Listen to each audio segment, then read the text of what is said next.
The best place to hide the truth is in the pages of a book.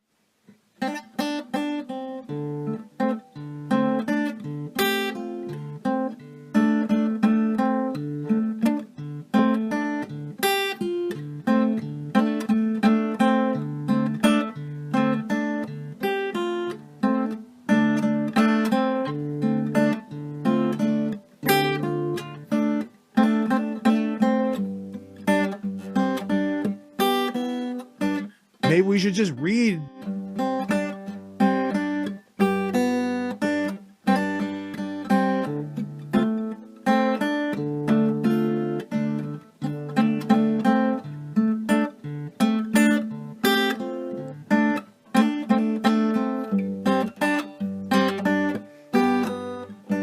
Maybe we should just read.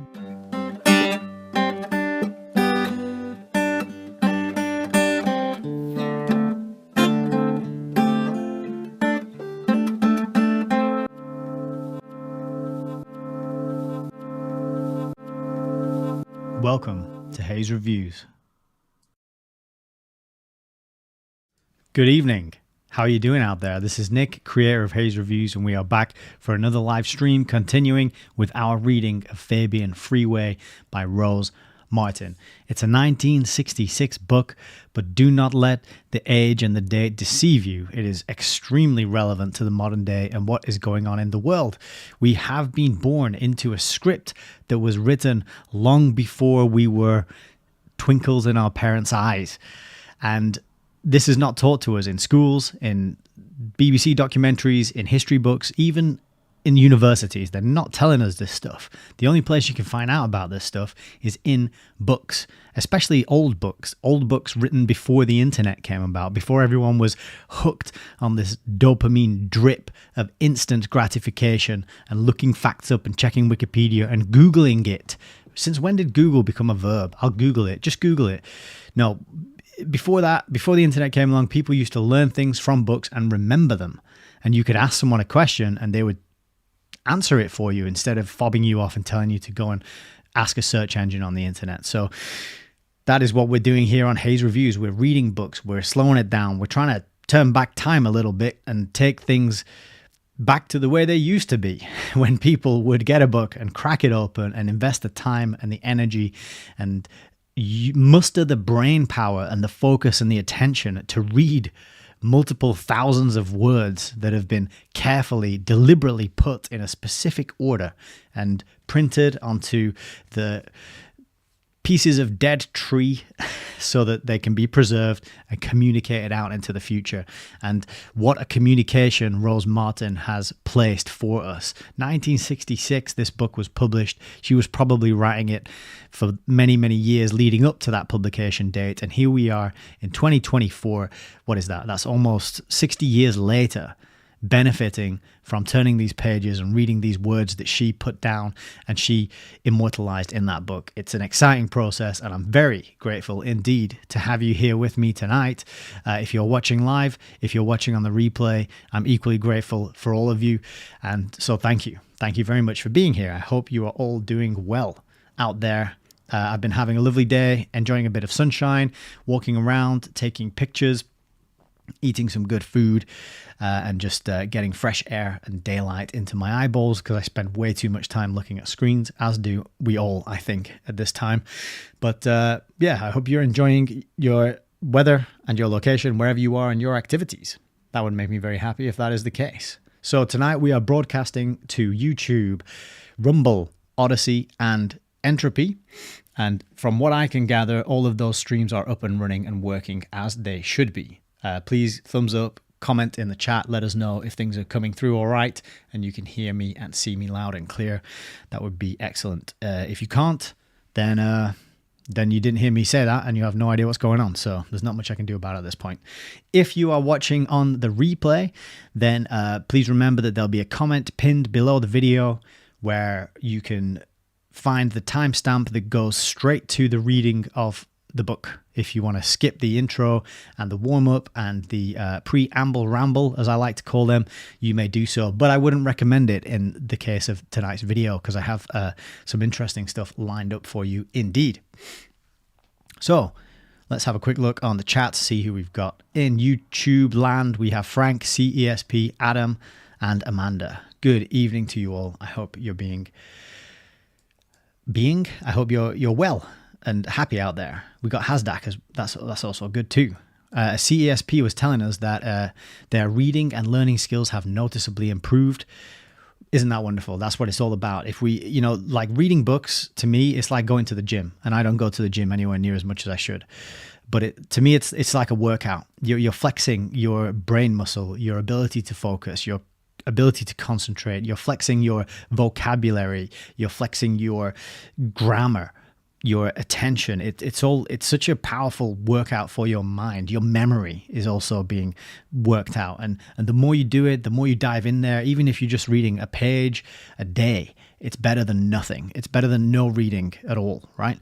And this is what we're doing here. We're capturing these moments, and you're watching me in real time grapple with the ideas. I'm not an expert.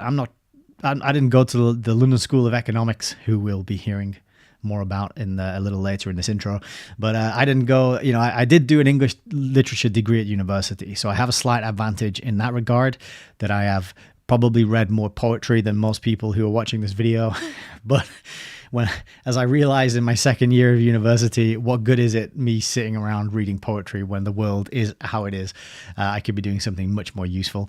But it's nice that those skills that I acquired of analyzing language and reading books and learning from people who have since passed into the great beyond, it's great that those skills can now be utilized on this channel and shared out for the benefit of anybody who wishes to get involved and participate.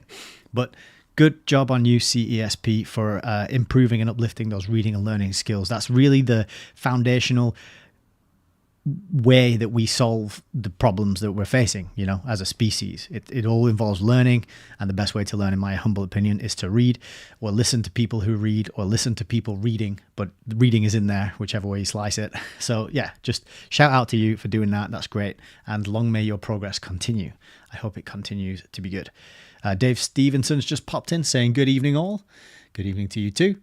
Doesn't look like... Oh, we got CS Mally 369 in the Rumble chat. Hello, with a thumbs up. I'm going to quickly take some time to give you a thumbs up back, because I appreciate that. I don't pay enough attention to the Rumble chat, and I do apologize to the Rumble crowd. If there are any regular Rumble viewers out there, it's not deliberate. It's just I'm trying to retrain my habit of always focusing on YouTube. And also OSB, the open broadcast software that I use for streaming, has a built-in YouTube chat that I can see in the same window. But for Rumble, I have to keep looking over there at my other screen. I forget to do that sometimes. So apologies. It's not because I'm any less grateful or happy that you're here over on Rumble. I am extremely happy that you're here. And it's nice to see that channel picking up and the views increasing steadily. So wonderful. Alrighty. I think that is pretty much it. Let's get right into today's preamble ramble. Move this screen over there and we'll pop over because we've got a few things to review. So the first thing I thought we would do is recap some of the names and have a look at the Wikipedia articles about these people. As always, caveat, Wikipedia, it's a dodgy resource and we can't believe and trust everything that's on there, and a lot of stuff is left off, but it is good. We can read between the lines and we can see what we are supposed to think or know or allowed to know about any given person or any given topic. So we've got a few lined up, so we'll get right into it and we'll start reviewing. So this is Harry Hopkins, who featured fairly prominently in the chapter about the New Deal. This was a chapter we did, I think, the video before last, so I think Tuesday night, so that would be part 10, if I'm not mistaken. And that was a chapter about Franklin D. Roosevelt and his New Deal and how much of a massive influence the Fabian Society, who are socialists, which means they're communists, how much of an influence they had on him and how the opportunity afforded Franklin D. Roosevelt at that time, after the World War I, after the Roaring '20s, into the Great Depression. Suddenly there's an opportunity. With every crisis, never let it go to waste. That's what they say, isn't it? And Harry Hopkins was there on the scene. And he was had a big role, and so we'll dive into his Wikipedia and learn a little bit more about him. So he was a public administrator. I just highlighted that because it reminded me of the book written by Colonel Mandel House called Philip Drew, Administrator, and I'm struggling to track down a first edition copy of that. It was like 1914 or something when it came out. All the copies I can see online don't have a picture of the actual book, although there are many reprints of it. So it's a widely disseminated book. It's not an occulted book. It's easy to get hold of. Just I'm not sure where the first edition copies are located, so I'm still hunting for that. If anyone finds one, please let me know. Shoot me a message or snap it up, buy it yourself and make a video reading it. I will watch that.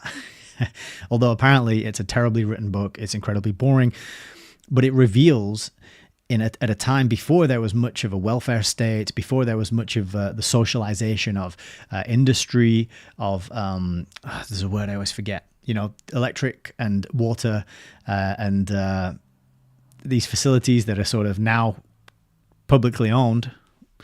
Before all that was socialized, quote unquote, Colonel House wrote a book which was, the subtitle is something like a view of the future or something like that, in which an administrator is thrust into a position of authority and power and saves the day by basically introducing socialism in America. And he wrote that book before it all happened, and then it all happened within a few decades after the book's publication. So he told the future very accurately. Was that because the future was already planned and they were working towards it, because they'd got together in 1884 and they'd been using their combined intellectual powers and resources and influence to make a plan to roll it out? I'll let you decide that. But anyway, Harry Hopkins, public administrator. He was a trusted deputy to President Franklin Delano Roosevelt. Hopkins directed the New Deal relief programs. During his career, Hopkins supervised the Works Progress Administration, which he built into the largest employer in the United States. So that's quite impressive. He later oversaw the $50 billion Lend-Lease program of military aid to the Allies, and as Roosevelt's personal envoy, played a pivotal role in shaping the alliance between the United States and the United Kingdom. So we have this special relationship going on between the States and the UK. And if you research and look into the realities of characters such as, I shouldn't say characters because they were real people, but Cecil Rhodes and Lord Milner and the Round Table groups, their intention was to bring America back in under British influence and British control. And so it seems like that agenda was still unrolling, and that was part of what Harry Hopkins managed to achieve through his administration of this Lend-Lease program. But he accepted a position in New York City's Bureau of Child Welfare and worked for various social work and public health organizations. He was Roosevelt's closest confidant. He assumed a leading foreign policy role after the outset of World War II. From 1940 to 43, Hopkins lived in the White House. So for 3 years, he lived in... I didn't know anyone lived in the White House other than the president and the president's family. So that was news to me. And he assisted the president in the management of American foreign policy, particularly toward the UK and the Soviet Union. So bringing in together strengthening that relationship between America and the UK, but not only that, also strengthening the relationship between America and the Soviet Union. And that is reminiscent of the discoveries of the inquiry which looked into the role of the tax-exempt foundations, particularly the Ford Foundation, and discovered that their role was to unify the Soviet system with the American system into a third system that combined elements of both. So these things are kind of parallel, and you can see them all, even though they have different names and different titles of different isms, it's actually the same plan unfurling and unrolling. So social and public health work. Hopkins opposed America's entry into World War I, but when war was declared, he supported it enthusiastically. So he sounds like a bit of a turncoat, the kind of person who will just say whatever's in vogue, whatever is popular, bit of peer pressure. Luckily or unluckily, luckily, he was rejected for the draft because of a bad eye. Now, as we mentioned in a previous video, seems to be a theme of a lot of the characters that we're talking about here. They cared so much for the public and the welfare of the public, but they all seem to worm their way out of actually going to war and fighting somehow. And in this case, Harry Hopkins had a bad eye. I mean, maybe that's the case. His eyes look all right from what I can see on that picture. I won't blow. Let's have a look. We'll have a look at a closer version. It's not letting us zoom in. How do you zoom in? Oh, there we go. Oh, okay, here we go. Right. Which one's the bad eye, do you think? I mean, they're shiny. They look pretty clear. I don't know. Hey, that's interesting, isn't it? You can see kind of scratches and lines over this picture. Anyway, that is a person with a bad eye, apparently. But he dodged it. He dodged going to war, as did many of the people that we've been learning about in this book. Let me go back to the article here. The New Deal. So the New Deal. He supervised the Federal Emergency Relief Administration and the Civil Works Administration and the Works Progress Administration. And if you like an acronym, that's the FERA, the CWA, and the WPA. The CWA hired 4 million people and built and repaired 200 swimming pools, 3,700 playgrounds, 40,000 schools, 250,000 miles of road, 12 million feet of sewer pipe. That is actually really impressive and sounds fantastic. The WPA, which followed the CWA, employed 8.5 million people, so they doubled the size, and they worked on 1.4 million projects, including 103 golf courses. They also did airports, hospitals, sports stadiums, schools, parks, playgrounds, bridges, public buildings, and 651,087 miles of highways and roads, exactly. So that sounds fantastic, doesn't it? All this upgrade to public works and infrastructure. So good stuff. In the years after he resigned, Hopkins expressed pride in the WPA's key role in building internment camps for Japanese Americans. So a lot of people forget, and it's a fact that is overlooked and not widely discussed and reminded of, we are not reminded of it, but in America during World War II, there were internment camps built for the Japanese Americans because America and Japan were at war, and there was a concern that the Japanese Americans had I guess you would call it a conflict of interest. So they were rounded up and put in camps. And this guy, Harry Hopkins, thought it was a good idea. All right, so in World War II, Hopkins became the administrator of the Lend-Lease program, under which the United States gave to Britain and the Soviet Union, China, and other allied nations food, oil, and material, including warships, warplanes, and weaponry. And this was curious to me. I'd never seen this use of the word. I always thought it was material with an AL at the end. This is material with an EL at the end. And it has a meaning, which you can see here up on the screen. Supplies, equipment, and weapons in military supply chain management, and typically supplies and equipment in a commercial supply chain context. So, very interesting. I didn't know there was a use for this word, which was a sort of militaristic use of the word material. So that was quite curious. Hopkins recommended and Roosevelt accepted the inclusion of the Soviets in the Lend-Lease program. So that was Hopkins who was advocating to include the Soviets. And he was a firm supporter of China, just like the Rockefellers, as we learned in the Fosdick Rockefeller book. And we got a bit of we got some info from Dave. Says they didn't just arrest the Japanese, they arrested a lot of political dissidents too, as did the UK. Barry Domville, one of the more senior examples. Thank you for that, Dave. I haven't heard of Barry Domville before, actually, so I appreciate that. Always good to have new names to investigate and learn about. Relations with the Soviet Union. Hopkins was the top American official assigned to deal with Soviet officials in World War II. On August the 10th, 1943, he spoke about the USSR's decisive role in the war. He said, "Without Russia in the war, the Axis cannot be defeated in Europe, and the position of the United Nations becomes precarious. Similarly, Russia's post-war position in Europe will be a dominant one. With Germany crushed, there is no power in Europe to oppose her tremendous military forces." Just an interesting quote about how different things were not even 100 years ago, right? With Russia now being the main bogeyman, as we are told through the mainstream media. Back then, we were best buddies and we were good friends, and it was Germany that were the main bogeyman. George Racy Jordan testified to the House Un-American Activities Committee in December that Hopkins passed nuclear secrets to the Soviets.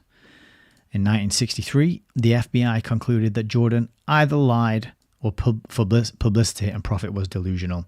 So the FBI weighing in, they did their investigation and they said, this Jordan who's testifying says that Hopkins is passing nuclear secrets to the Soviets. That's nonsense. We looked into it and he's lying. But then what happened?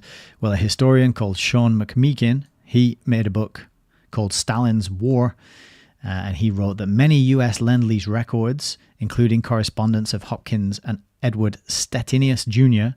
and the minutes of the Soviet Protocol Committee, were declassified in the 70s. These files are now open, and they confirm the veracity of nearly all of Jordan's claims. So Jordan says Hopkins passed nuclear secrets to the Soviets, and this dump of declassified documents proves that Jordan's claims were correct and accurate. So isn't that interesting? Okay, so that's it for Harry. That's not it. I'm sure there's lots more to know, but that's the stuff that I picked out from the Wikipedia article. Harry Hopkins sounds to me like very much aligned with the ideas and the philosophy and the worldview and the goals of the Fabian Socialists, the Fabian Society, as we are learning about in this book. Who's next? Oh yeah, sorry, a little bit about the Lend-Lease before we get on to the next person. So this Lend-Lease program, I hadn't heard about it until reading Rose Martin's book. But in this program, we had $3.4 billion given to the United Kingdom from America, and then $11.3 billion to the Soviet Union. So we got UK in first place, and then we got Soviet Union in second place. After that, 3.2 to France, then 1.6 to China, and the remaining 2.6 to everybody else. Supplies that arrived after the termination date were sold to the United Kingdom at a large discount for $1 billion using long-term loans from the United States, which were finally repaid in 2006. Similarly, the Soviet Union repaid $722 million in 1971, and for some reason they got the remainder of their debt written off. So they were given $11.3 billion. They repaid $722 million, and the rest was written off. And it doesn't tell us why or who made that decision or what the circumstances around it were. Just, you don't have to pay the rest. Don't worry about it, Russia, because we're going to go to war with you in 2023 anyway. Lend-Lease effectively ended the United States' pretense of neutrality, which had been enshrined in the Neutrality Acts of the 1930s. It was a decisive step away from non-interventionist policy and toward open support for the Allies. So I think the American people largely did not want to get involved in any of this stuff. Just let me take a sip.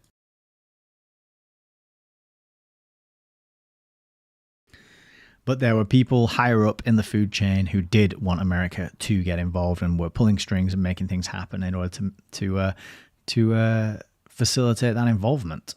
So there's a lot of info here. I haven't been through all this stuff. I just thought I'd give a little bit of context and background. But I would like to read the rest of this. All right, the next bit we want to look at is Felix Frankfurter. So Felix Frankfurter had a major role in the last chapter, the one that we read on Thursday, which was called, what was it called? Weaponry, Secret Weaponry. And this chapter focused on three characters, Felix Frankfurter, Harold Lasky, and Lord John Maynard Keynes. I'm pronouncing his name correctly because I learned how to pronounce it from the book. Keynes. It rhymes with brains. But Felix Frankfurter, he featured prominently, and so I thought we would get a little bit more context around him, who he was, what he did. So that's what we're looking at right now. He served as an Associate Justice of the Supreme Court of the United States from 1939 to 1962. Quite a decent stretch. He was born in Vienna, immigrating to New York at the age of 12. He helped found the American Civil Liberties Union. Rose Martin did a lot of writing about the ACLU. That whole part of the book I need to go back to and revise because it slipped, really. But she did write a whole bunch about it. I was focusing in on the ISS, which became the League for Industrial Democracy, the LID. But there was a whole bunch of stuff after that about the ACLU. So that's an area that I need to sort of revise. But he became a friend and advisor of President Franklin D. Roosevelt. Early life and education, he was born into an Ashkenazi Jewish family on the estate in Vienna. His uncle, Solomon Frankfurter, was head librarian at the Vienna University Library, and Frankfurter's forebears had been rabbis for generations. He spent many hours reading and attending political lectures, usually on subjects such as trade unionism, socialism, and communism. He was inducted into Phi Beta Kappa, which is the oldest academic honor society in the United States. I didn't go in to look at other people who joined this, unfortunately, but that's something I got to do in future and learn about. And he became lifelong friends with Walter Lippmann. In his early career, he became disillusioned with the established parties and described himself as politically homeless. I thought that was interesting because if you're politically homeless, then you're much more likely to be revolutionary. You're much more likely to want to replace the current system with something else, with some people who you feel do represent you, right? So it wouldn't be a surprise to find out somebody who was politically homeless was working to make that change, to bring in a new system, in this case, socialism/communism. In the First World War, Frankfurter's work in Washington had impressed the faculty at Harvard Law School, who used a donation from financier Jacob Schiff to create a position for him there. So I don't know much about Schiff, but he's another financier. So he's probably a Rothschild type, Rockefeller sort of character and family. Yeah, it says here he's a banker, businessman, philanthropist. Obviously, he's a philanthropist. Interesting that his name popped up and got Frankfurter a job through a donation. He advocated judicial restraint in dealing with government misdeeds, including greater freedom for administrative agencies from judicial oversight. So that to me reads like he advocated for less accountability in what the government is doing. That's how I read it. When the United States entered World War I in 1917, he was commissioned a major in the Office Reserves Corps, but was not called to active duty. Surprise, surprise. Frankfurter's work gave him an opportunity to learn firsthand about labor politics and extremism, including anarchism, communism, and revolutionary socialism. He came to sympathize with labor issues, arguing that unsatisfactory, remediable social conditions, if unattended, give rise to radical movements far transcending the original impulse. This idea really stood out to me because one of the objections to this kind of research and that we do on this channel and that other people do, such as Richard Grove, Jay Dyer, James Corbett, Last American Vagabond, one of the objections that people in these kind of circles receive is that everything's fine and everything's normal and everything works really well. And look at all the progress that we've made, and things used to be much worse in the past. And at least we're alive now where everything's good and heading in the right direction. Okay. Whereas we're standing there going, no, it's heading into a very scary totalitarian type direction. Other people will look at the past and say, well, things are better now than they used to be. Therefore, they're going to keep getting better. And this quote kind of stood out to me because what he's sort of saying here is like, you've got to maintain a certain level of infrastructure and you got to make things tolerable. You got to make things tolerable enough for the average people, for the average Joe and Jane, the working class, so that they won't rise up and overthrow and get together and cause a pain and a difficulty for the ruling class or the self-appointed ruling class, right? So what he's kind of saying here is we've got to keep things reasonably good. Otherwise, it's going to give rise to radical movements that far transcend the original impulse. So it's about like managing the human herd. That's kind of how I read it. And I thought it was an interesting quote because it just reminded me that like, yeah, things are good in many ways, but they're also very scary and alarming in a lot of other ways that people have just been kind of conditioned and trained to ignore and not to look at, right? Former President Theodore Roosevelt accused him of being engaged in excusing men precisely like the Bolsheviki in Russia. So this is actually the first of two presidents who had bad things to say about Frankfurter. There's another quote further down from, or maybe actually, no, maybe it was the same guy. Maybe it was Teddy Roosevelt on both quotes. We'll see. But he's making excuses for men precisely like the Bolsheviki in Russia. So this is tying him again to these socialist communist sympathies. Post First World War, as the war drew to a close, Frankfurter was among the nearly 100 intellectuals who signed a statement of principles for the formation of the League of Free Nations Associations, which was intended to increase United States participation in international affairs. So if you look at the United States, you can see that it's kind of got military bases all over the world, and no other country has done that. And that's actually partly to do with this here, this Lend-Lease agreement. I guess I didn't highlight it, but it does say somewhere here that part of the deal was the agreement that America could then set up military bases in the places where they'd sent aid and support to. So it became, Richard Grove often describes that like America's kind of been used as the policeman of the world by the British elite establishment, the City of London type crowd and people. So that's kind of an interesting way to look at it, and I think is kind of borne out. And you can see here this, let's see, That's the kind of idea that we're talking about here, not only, here. This increase in United States participation in international affairs. What is the role exactly? Well, we might get a clue about why this is happening in the next line, which tells us Frankfurter was encouraged by Supreme Court Justice Louis Brandeis to become more involved in Zionism.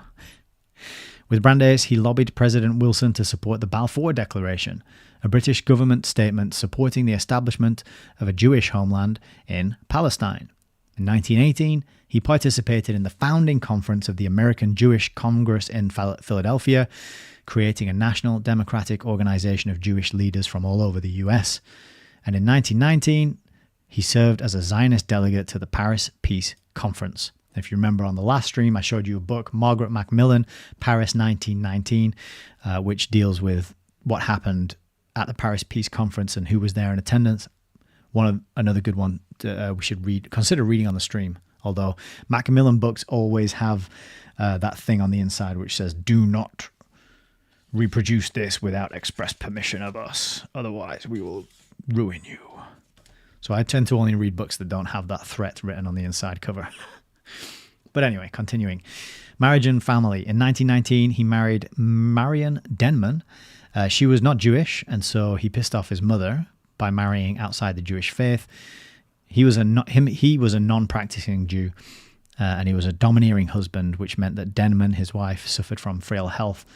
She suffered frequent mental breakdowns, and they did not have children. So just curious that a lot of these, this seems to pop up a lot as well when we're looking at these characters, reading about their lives, that maybe they don't have children, maybe their wives are suicidal or having a lot of mental health issues because of the way they're being treated, and who knows the ins and outs of what actually happened and went on there. But this bit is about the founding of the ACLU that we mentioned at the top.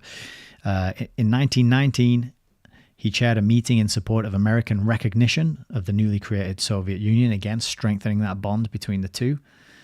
J. Edgar Hoover followed Frankfurter, referring to him as the most dangerous man in the United States.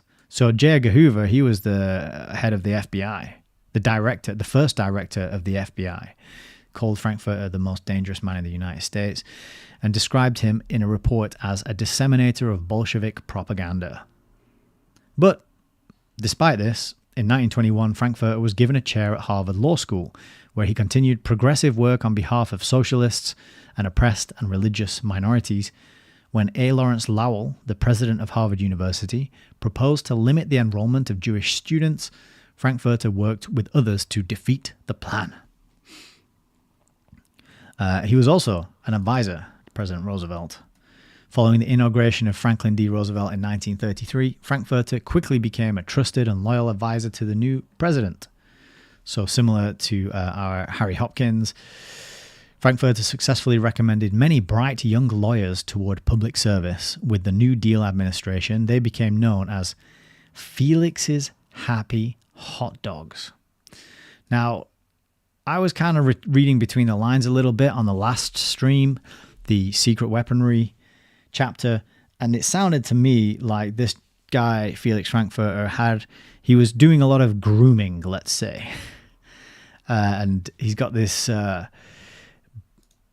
group of bright young lawyers known as Felix's Happy Hot Dogs, which is just a strange name to give that group. But then we also add that to the fact that his wife, that he was domineering, his wife had frail health, mental breakdowns, and they didn't have children.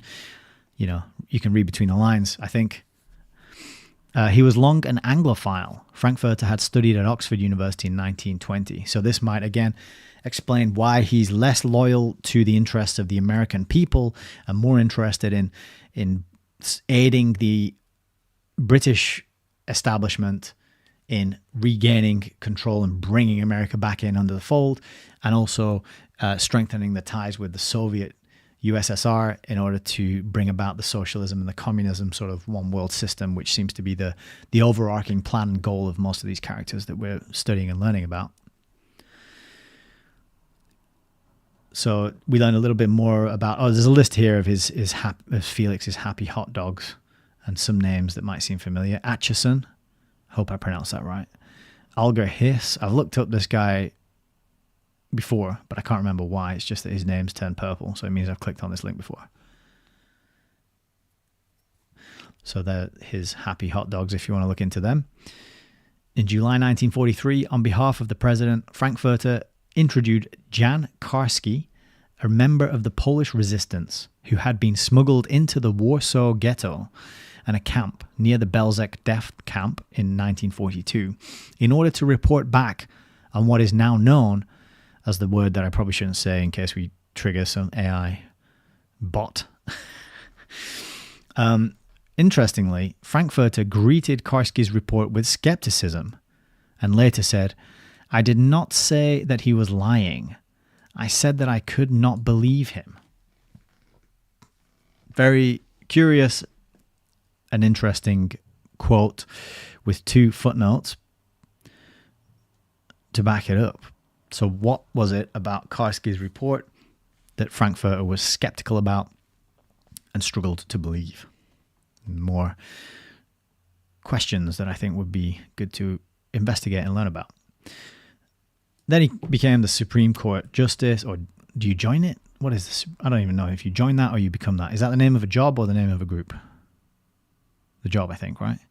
Anyway, his nomination quickly became highly controversial, and a number of witnesses gave testimony in opposing the nomination during the confirmation hearing before the Senate Judiciary Committee. In addition to the objection that he was considered to be the president's unofficial advisor, that he was affiliated with special interest groups, that there were now no justices from west of the Mississippi, opponents pointed to Frankfurter as foreign-born and deemed to be affiliated with an anti-Christian movement viewed as part of a broader communist infiltration into the country. Even so, he was confirmed by the US Senate by voice vote on January the 17th, 1939. So, the plan rolls out and the people get into these positions regardless of how dubious their intentions seem to be, how well-connected they are, how visible their true allegiances and alliances and interests are. They still get into these positions of power and authority. And then the history books write, oh, what a wonderful person they are, and look at all what they achieved and what they did. But he became the court's most outspoken advocate of judicial restraint, which is the view that courts should not interpret the Constitution in such a way as to impose sharp limits upon the authority of the legislative and executive branches. So that to me sounds like do not limit government control. Right? I think I'm reading that right. I'm not an expert on any of these things. If there's Americans out there in the audience is on any of the platforms, let me know if that reading makes sense, because that's kind of how it sounds to me. Whoa, apologies for that. Let's move that up there. So that's a little bit about Felix Frankfurter. Did we have a little bit down here? Yeah, we did. So his legacy in 1972. So this bit is very interesting. In his legacy, it says there are 2 extensive collections of Frankfurter's papers, one at the Manuscript Division of the Library of Congress and the other at Harvard University. Both are fully open for research and have been distributed to other libraries on microfilm. However, in 1972, it was discovered that more than 1,000 pages of his archives, including his correspondence with Lyndon B. Johnson, who's another president, had been stolen from the Library of Congress. The crime remains unsolved, and the perpetrator and the motive are unknown. So what is going on? What is being hidden? What is being occulted? What was this guy really up to? You can bet your bottom dollar that those 1,000 pages had some juicy, interesting revelations in them. Otherwise, I'm pretty sure they never would have gone missing. So that's Felix Frankfurter. All right. Next, we got Harold Lasky. Again, he was a main character. Sorry, I keep saying character. He was a main player in the last chapter. A little bit about him. He was chairman of the British Labour Party from 45 to 46, and he was professor at the London School of Economics from 1926 to 1950. He first promoted pluralism by emphasizing the importance of local voluntary committees such as trade unions. After 1930, he began to emphasize the need for a workers' revolution, which he hinted might be violent. And because of this claim that the workers' revolution might be violent, the Labour Party had to disavow Lasky. But he went on to have a thriving career anyway. Lasky was one of Britain's most influential intellectual spokesmen for Marxism.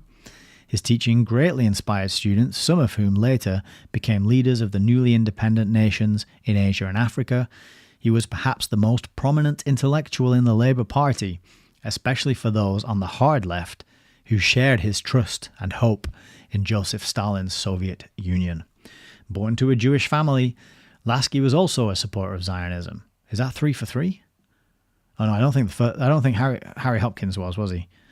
But Frankfurter, Lasky, Zionists. Who else was?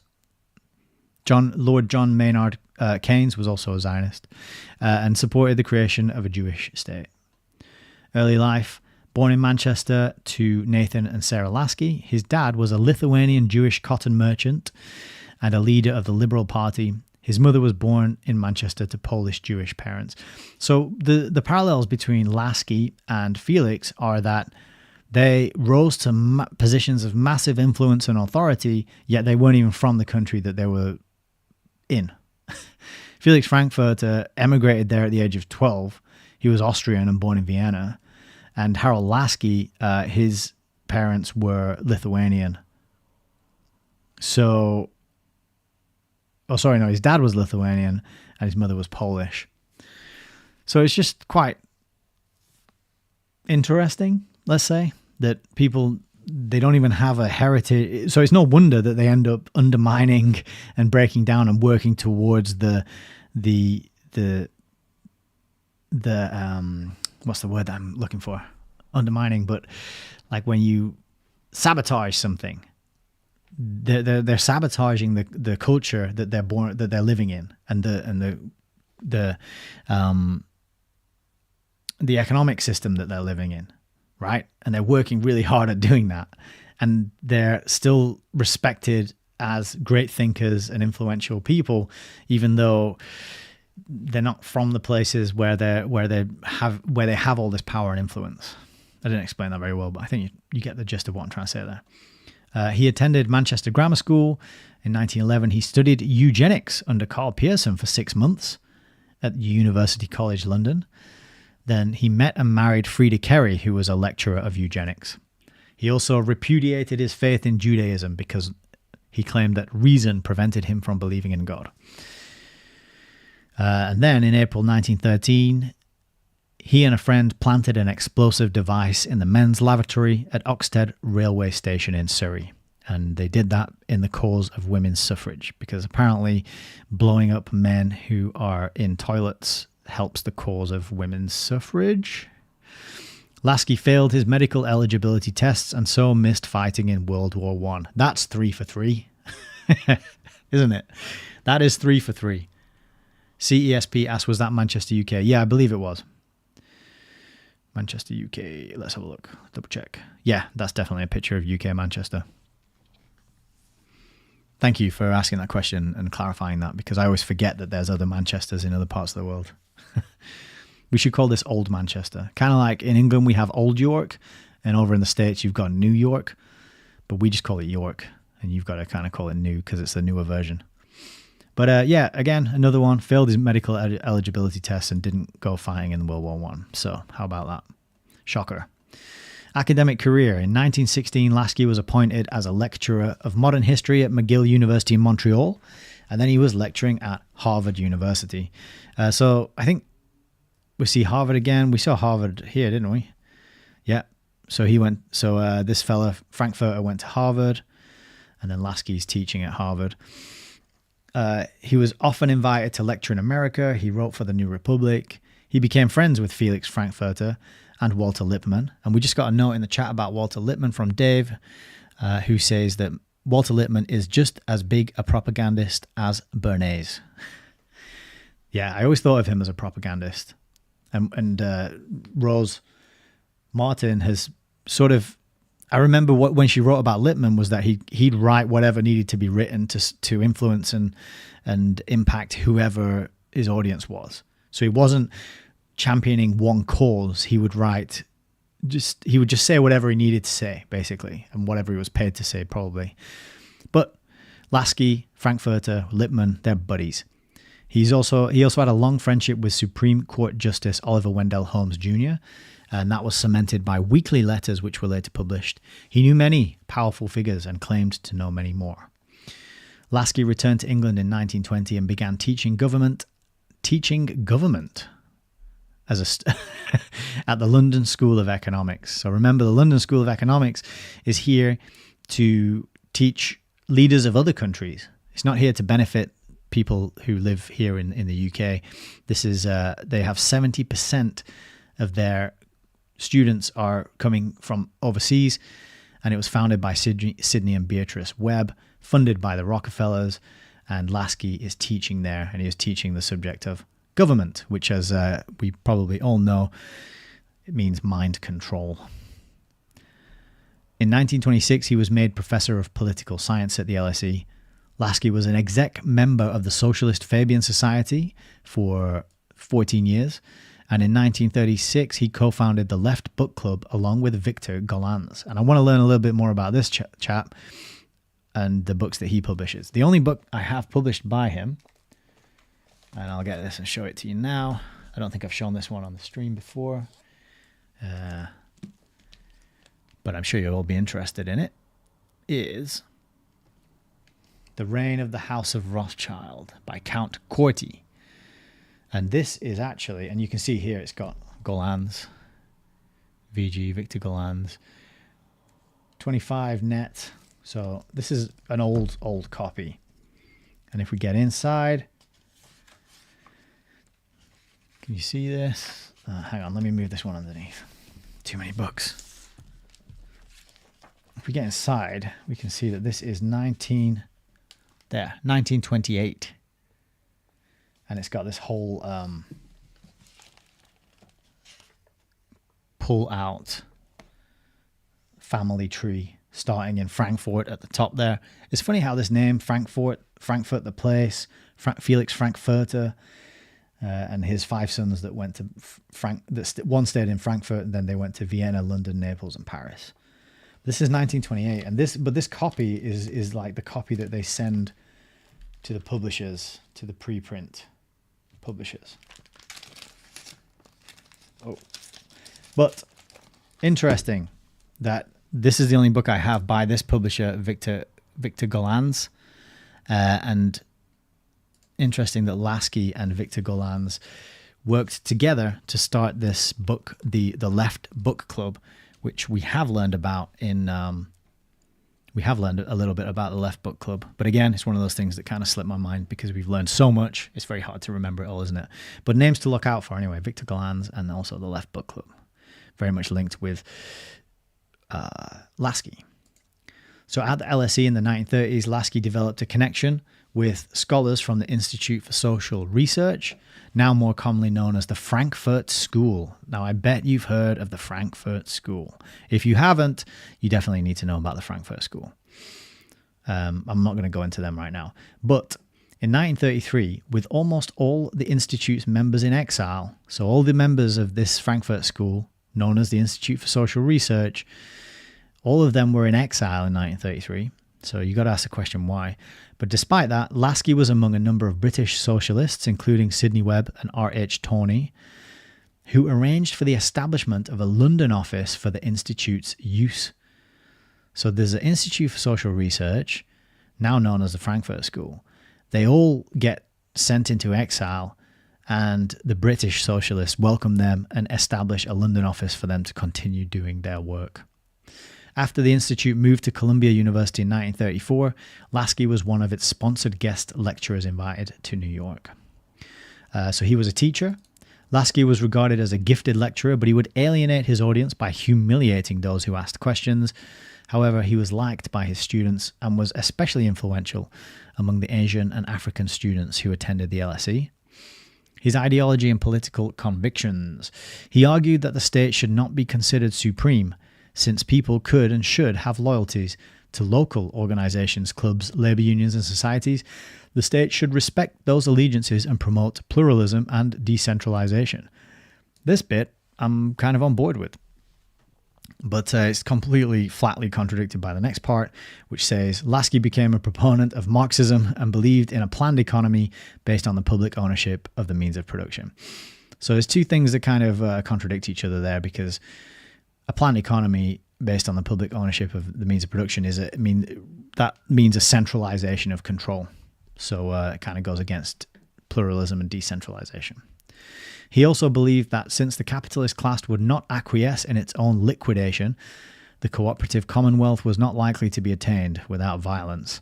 However, from the late 1920s, his political beliefs became radicalized, and he believed that it was necessary to go beyond capitalism to transcend the existing system of sovereign states. So break down the state sovereignty and establish these international bodies such as, I don't know, the UN, the WHO, banking systems, World Bank, Bank for International Settlements, IMF, all these supranational, beyond the nation bodies and organizations that are dictating what goes on and trying to make that grab for further control.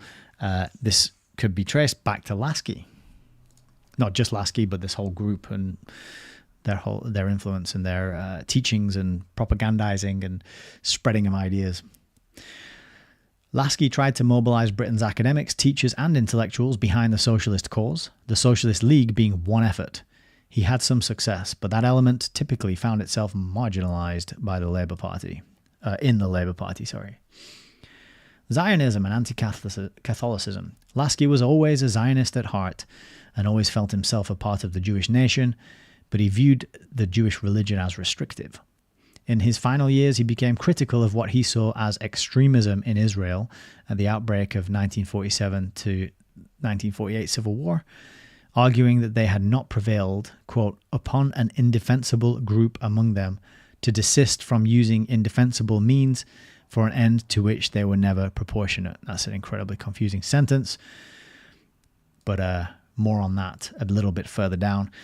Political career. His main political role came as a writer and lecturer on every topic of concern to the left of that time, including socialism, capitalism, working conditions, eugenics, suffrage, imperialism, decolonization, disarmament, human rights, and Zionism.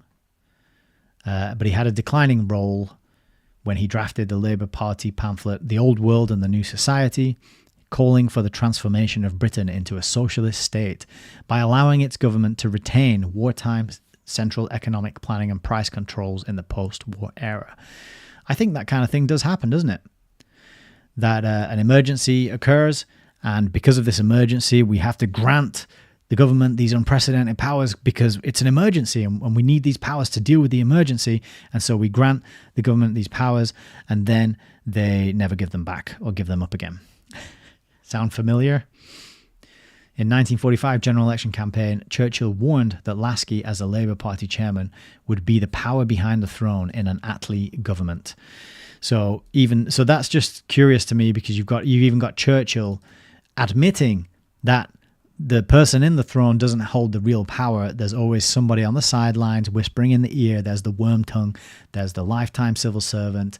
There's the senator, the advisor, whatever their job title is, but they don't get elected. They just get put in that job and then they just stay there, regardless of who is so-called elected and put in that throne. So just an admission there of the way things work from Churchill himself. So we're getting to the end of this now, but Lasky had a major long-term impact on support for socialism in India and other countries in Asia and Africa. He taught generations of future leaders at the LSE. It is mainly due to his influence that the LSE has a semi-mythological status in India. And that's no accident, the semi-mythological status of this organization. No accident at all. But going back to this confusing sentence that he wrote up here, George Orwell had something to say. He said in his 1946 essay, Politics on the English and the English Language, he cited as his first example of poor writing a 53-word sentence with 5 negatives from Lasky's essay in Freedom of Expression, which is, quote, I am not indeed sure whether it is not true to say that the Milton who once seemed not unlike a 17th century Shelley had not become, out of an experience ever more bitter in each year, more alien to the founder of that Jesuit sect which nothing could induce him to tolerate. So I hope that's clear. Orwell parodied this sentence with, quote, "A not unblack dog was chasing a not unsmall rabbit across a not ungreen field." But, however, 67 of the Labour MPs elected in 1945 had been taught by Lasky as university students. Absolutely critical information right there. We'll put it in pink. So this guy, a Zionist, a eugenicist, is teaching Labour MPs, and 67 of the Labour MPs elected in that year were his students. Just incredible, really incredible. And then lastly, here's a picture of Lasky, and I didn't know, but he's rocking the tash. He's rocking the tiny mustache look. So I thought there was only Chaplin and the Austrian painter who rocked the tiny mustache, and there was a British comedian who tried to do something with it for a while. Maybe his name was Richard Herring, but I didn't know Lasky was also rocking the tiny mustache. So there you are.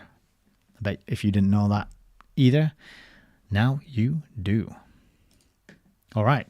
So a little bit of context, a little bit of further learning, a little bit of an intro there, fleshing out the people that we're learning about and looking at what is admitted and what is given to us by the mainstream source, that is Wikipedia. So I hope that was handy and useful. I'm going to quickly review the chat. We've got one more thing to cover off in tonight's intro. Okay, good. Nothing in the chat over there, nothing over there, nothing over here. Oh, we got Frank Lennon who says, so those who escaped World War I went on to fight the entire world. Right, well said. CESP says, it's like Build Back Better. In other words, just let me devastate the system we are living in. Yeah, you gotta smash a few eggs to make an omelet. You know that, right? All right. So the last thing I wanted to give you on the intro today before we get into the book, it's going to be a long one tonight, ladies and gentlemen, is this. So I got this in the post today. And I was quite happy. This is a book called Meditations of a Broomstick, and it is by a man called Lord Rothschild. You see that, and if you want to see a picture of Lord Rothschild, here he is. And you might remember if you were that light bugging me. Let's get rid of that light. You might remember on the last stream, I showed you an Instagram post that I put up with pictures of one picture of Lord Rothschild and one picture of Tony Soprano. And I was saying that these guys look incredibly similar. There is a lot of, I don't know, they just look so similar that it's uncanny to me. This isn't the picture of him holding a cigar and a cigarette that's on his Wikipedia page. It's a different one. But on his Wikipedia page, when I was reading about him, it turns out he's got 2 memoirs that are published and available to buy. And they're on Amazon, and they're cheap, really cheap. I think I got this one for £7 or £8, and I got his other one for £1. So they're not bestsellers, and they're not occulted, and they're not priced out. They're available for, people with a bit of a small book budget to get hold of and read. So this arrived today, and I did a quick sort of cursory inspection of the book to see what's in it. And wouldn't you know, I found that our friend John Maynard Keynes makes an appearance in this book. And so just to round it off, the last chapter that we looked at, the secret weaponry, that was talking about Felix Frankfurter, Harold Lasky, and John Maynard Keynes. And the John Maynard Keynes section was mind-blowing. So if you missed that one, make sure you go back. It's the third part of the chapter. It's time-stamped under the video. If you don't get the rest of the video, get that bit, because that is the tell-all kind of core thesis and summary of what the book is about, right there in that bit. So John Maynard Keynes, learning about him has been blowing my mind. So when I was going through this book, what I did, I got the book and I went straight to the index. And then I started looking at the index, which is, you can't see because it's gone really bright. So we'll press that button there and we'll zoom in a little bit. Straight to the index. And I started looking at, okay, what topics or names are in here that I would like to know more about. And you can see on this page, we got futurology. There's quite a few references there for futurology. So this Lord Rothschild is we're talking about the future, maybe planning the future, maybe the role he played in the construction of the future, who knows. On the next page, we've got research councils. We've got research and development. We've got his involvement in the Royal Society. We've got Bertrand Russell shows up. Scientific research, government sponsored. On this page here, we've got think tank. So he was in an organization that was literally called the think tank. But then here on the other page, we got Lord Keynes. There's Lord Keynes. And curious and interesting to me that it's actually written as Lord. Because as I mentioned in another video, John Maynard Keynes, Lord Bertrand Russell, they often don't get their title added to their names. I think that's to try and make them a little more personable, a little more nothing to see here. So if we go to the page, we'll find out what Lord Victor III Baron Rothschild had to say about John Maynard Keynes. So check this. It starts down here. Wait, let me just move the mic. Good evening, LJ. Welcome. And Gwen, welcome too. I don't think I called your name out yet, so good to have you both here. All right. Book collecting also contributed to my friendship with Maynard Keynes. And just so you know, LJ, because you're late, we're actually reading from Lord Rothschild's book here at the minute, because there's an anecdote in here about John Maynard Keynes who features prominently in the Fabian Freeway book. Book collecting also contributed to my friendship with Maynard Keynes, whose many gifts included treating the young as if they were his contemporaries. What does that mean? What a weird first sentence, right? You can read into that probably what I'm sort of reading into that, but I don't know. Anyway, continuing. He was an avid book collector. Oh, good evening, Heidi. On Monday mornings, the second-hand book catalogue of Gregory used to arrive at Cambridge from Bath. If there was a volume which specially interested him, usually a 17th century work, he would get out his car and tear off to Bath. More often than not, he told me, his brother Geoffrey had arrived before him. Quote, as I was going up the steps of Gregory's, he would be coming down with the book I wanted in his hand. When I used to visit him, unannounced, in his room at King's College, I never caught him working. He was always in an armchair with his feet up, reading an edition of Locke, Hume, or some other English philosopher or economist. When did he do his day's work? I never found out. The rumour was that he finished it in bed early in the morning. One day, I asked him a question about the British economy, and his answer turned out in due course to be wrong. Why, I asked Maynard, did you tell me 10 days ago that we would not go off the gold standard, when in fact we now have? His answer was characteristic and an example to all, whether savants, politicians, civil servants, or ordinary folk. So interesting the distinction between civil servants, politicians, and ordinary folk there. The implication is that civil servants and politicians are not ordinary. They are better or superior or improved in some way. Victor, he said, I made a mistake.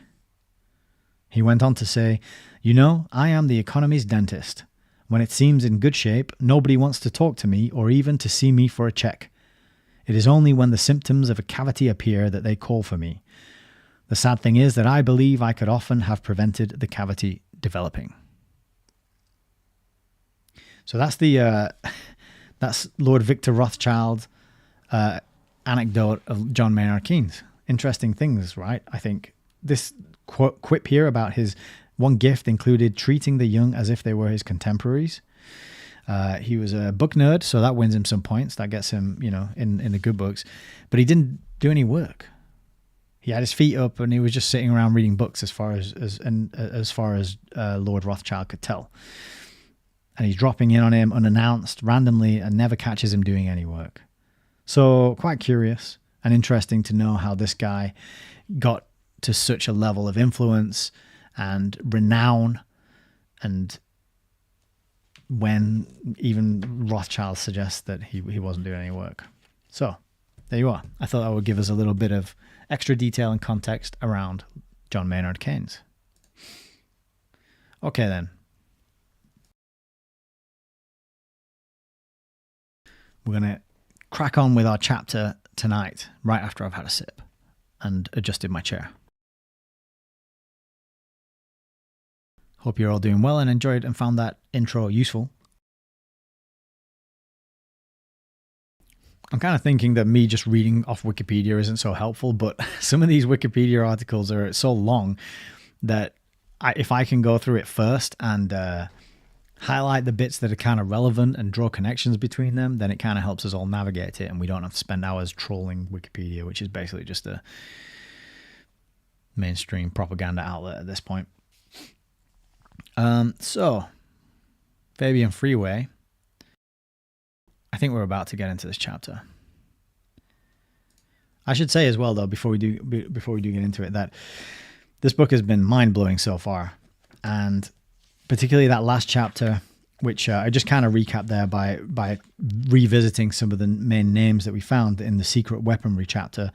That was kind of like, I think we're at the crescendo of the book, and we've had the slow build-up, we've had the kind of slightly boring and dry parts of it, with the explanations of the organizations, the LID, the League for Industrial Democracy, the ACLU, which I've just blanked on what that stands for, even though we were just looking at it on Wikipedia.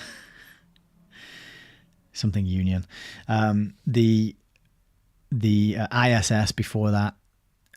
These names, these places, these organizations, they're kind of hard to get a grip on. And I think we've kind of made it through that very dry fact listing of this person did this and joined this group and went over here and did that group. But we can see the thread, and we can see the thread as it goes all the way back to that initial meeting in 1884 of Beatrice and Sidney Webb, the original Fabians, meeting at Edward Pease's house. And we can also see now these commonalities. You know, they didn't want to work and do the kind of work that other people did. They wanted to use their brains. They wanted to be managers of other people. They wanted to control other people. I think a lot of this is actually about control as well. A lot of it is about pushing that scientific materialist worldview, which negates the existence of the soul and the spirit and, you know, the spiritual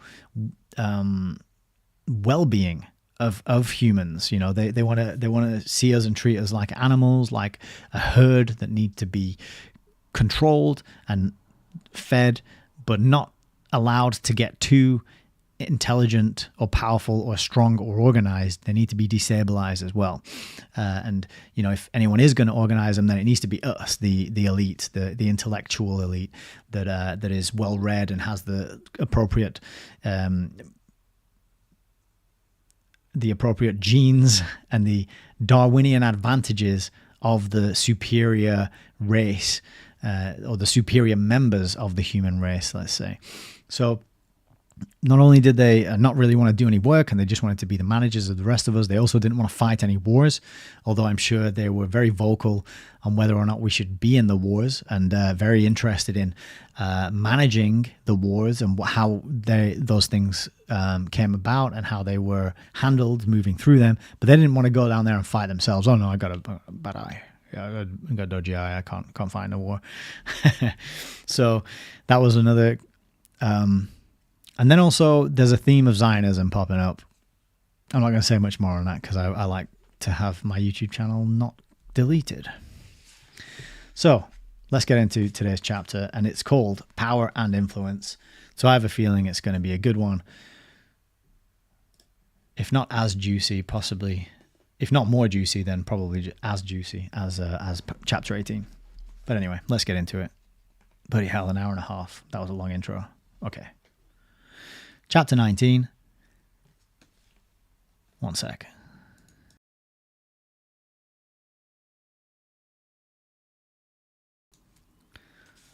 Chapter 19. Power and Influence. 1.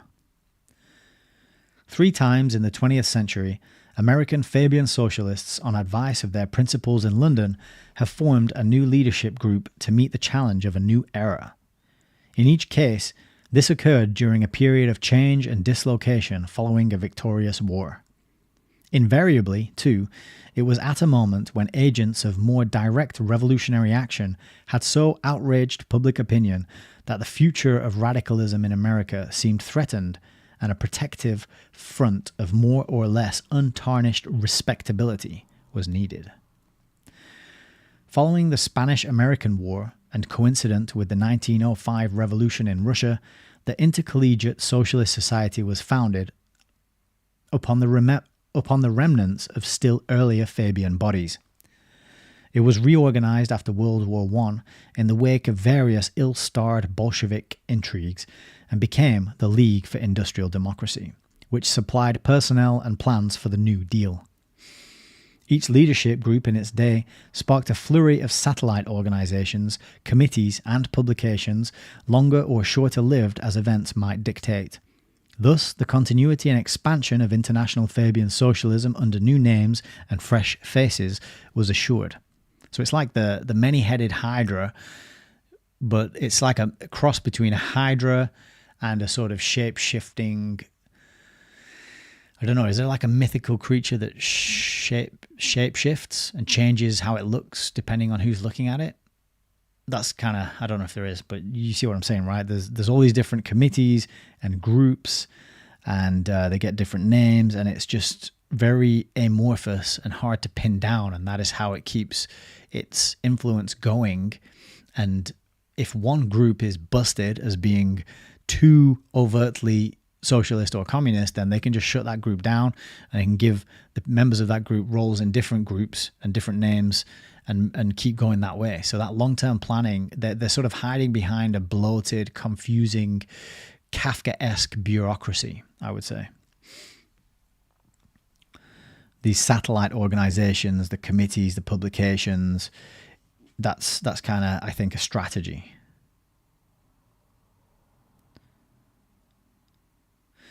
Thus, the continuity and expansion of international Fabian socialism under new names and fresh faces was assured, with the old goal of worldwide social revolution unchanged but unavowed. Psychologically, the process was adapted to what modern market research describes as the American taste for novelty, whether in the field of ideas or consumers' goods. Not long after World War II, another key organization appeared, known as Americans for Democratic Action.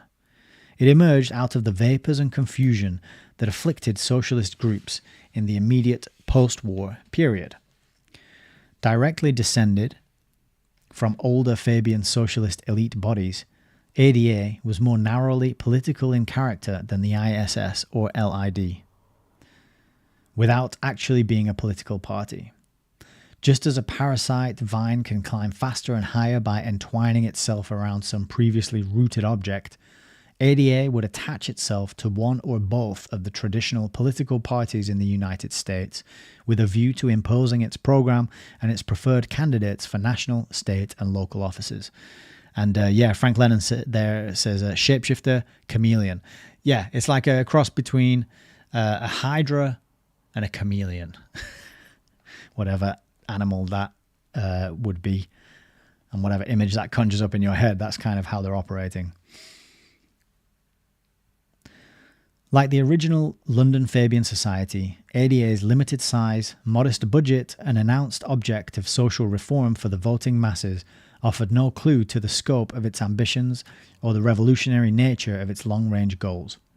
Unlike the London Society, however, whose constitution states flatly that, quote, the Fabian Society consists of socialists, Americans for Democratic Action has, for reasons best known to itself, usually chosen to deny its lineage and to disclaim its socialist purpose. Few contemporary Americans knew or cared that on January the 3rd, 1947, a collection of men and women met at the Willard Hotel in Washington, D.C. to set up what has properly been called a political action arm of the American Fabian socialist movement. Though not a large crowd, its precise size is difficult even now to determine. Informed estimates vary from more than 400 to a founders list of 152 persons. Nominally, they had responded to a call from the Union for Democratic Action to reorganize the liberal forces in the United States at a time when the prestige of such forces was conceded to be at a low ebb. Since the day, almost 2 years before, when Franklin D. Roosevelt was laid to rest in the Rose Garden at Hyde Park, the political fortunes of the liberal left had declined. Dazed New Deal cabinet members and their aides relinquished their posts without a murmur. One by one, the wartime agencies, with their wage price production controls, which left-wingers had hoped to retain as instruments of post-war policy, were folding. So-called liberals and progressives were being separated by the hundreds from the federal payroll. Only the Department of State had succeeded in absorbing on a permanent basis any substantial number of the temporary wartime employees who could be relied upon to further assorted leftist aims. Access to the presidential power that made possible the attainment of so many socialist schemes under Democratic Party auspices in the New Deal era was no longer a liberal perquisite. The new White House occupant, Harry S. Truman, was a product of Missouri's Pendergast machine, which could claim closer ties with the underworld of organized crime than with the ideologists of organized Labour's socialist wing. Henry Wallace, long the white hope of those progressives who backed him instead of Truman for the vice presidential nomination in 1944, appeared to have thrown caution to the winds and was now reputed, on good authority, to be negotiating with US communist leaders to form a third party. The Cold War, a concept never fully accepted by Fabians, had replaced the starry-eyed wartime alliance with Soviet Russia and its agents in the United States. Slowly and painfully, the activities of communists who had been employed indiscriminately since 1934 by liberal Democrat administrations in Washington were beginning to come to light. In June 1945, the Federal Bureau of Investigation had arrested 6 persons associated with Amerasia, an obscure leftist periodical that maintained connecting offices in New York City with the then widely known and respected Institute of Pacific Relations. Incident to those arrests, the FBI recovered a staggering total of 1,700 top-secret, secret, and/or confidential documents relating to the Far East, all stolen from U.S. government files. In January 1946, the defection of Igor Guzenko, code clerk at the Soviet embassy in Ottawa, led to the discovery of other widespread communist espionage in Canada and the United States, aimed at undermining America's post-war control of atomic weapons.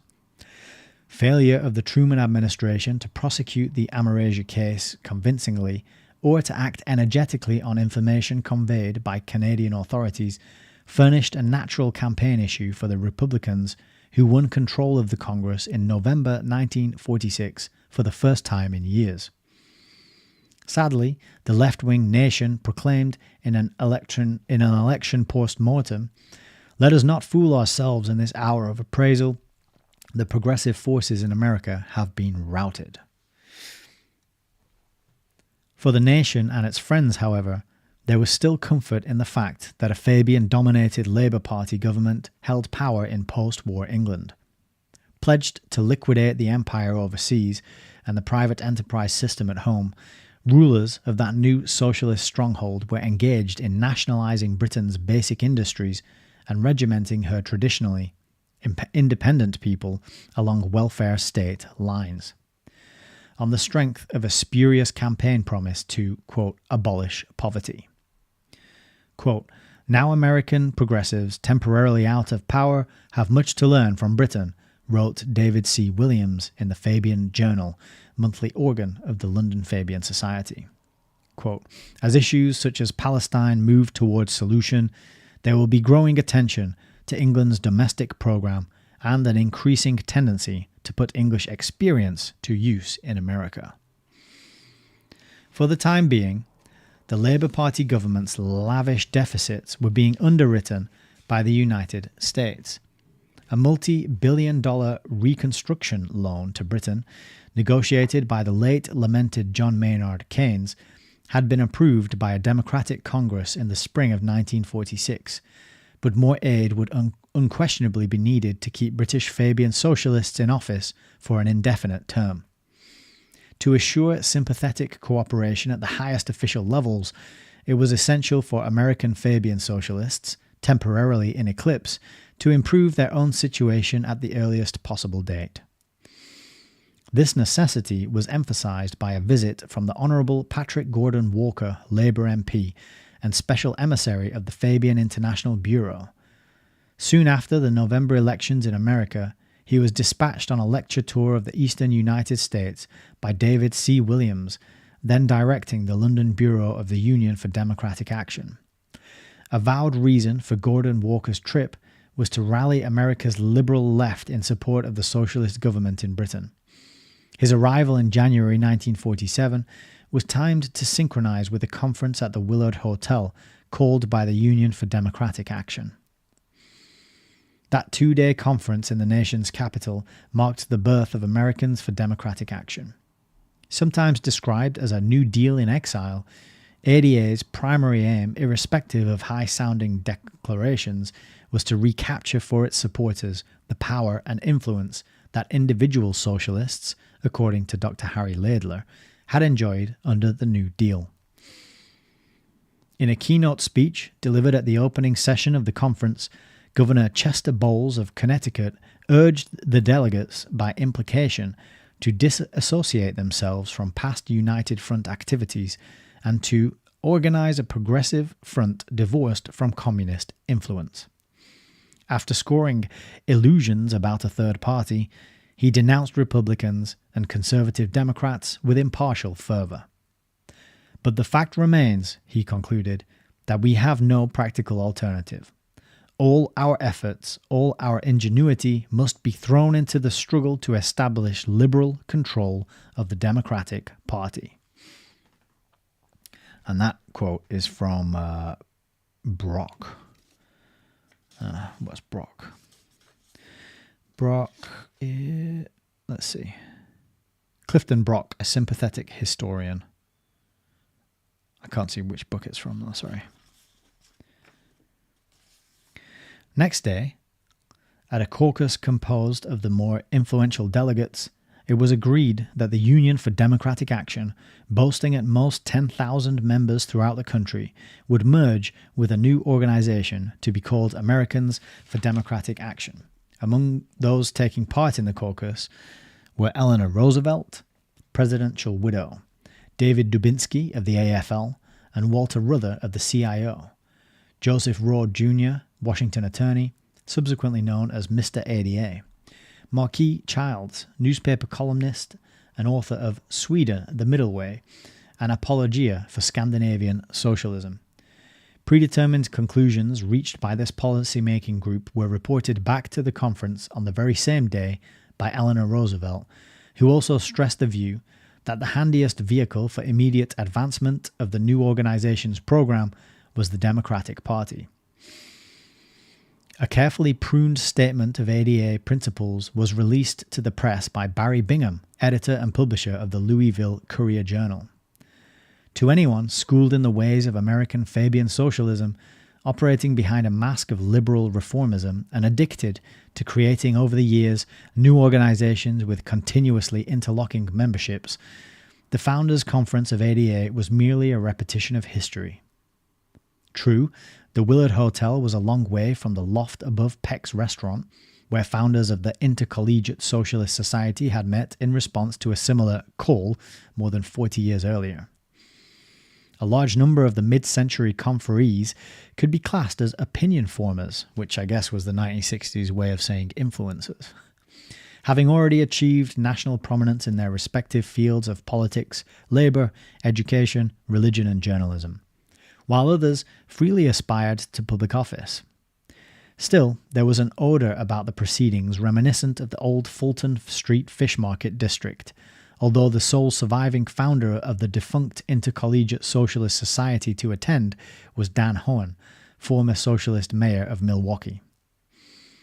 There was more visible evidence of kinship with the League for Industrial Democracy, successor to the ISS, and still a going concern in its own right.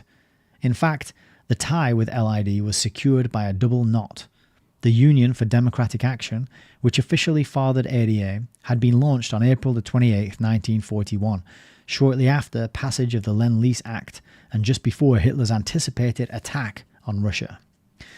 Formed to help the Allies win the war, it was summoned into being by a committee whose officers and members consisted almost to a man of seasoned LID collaborators.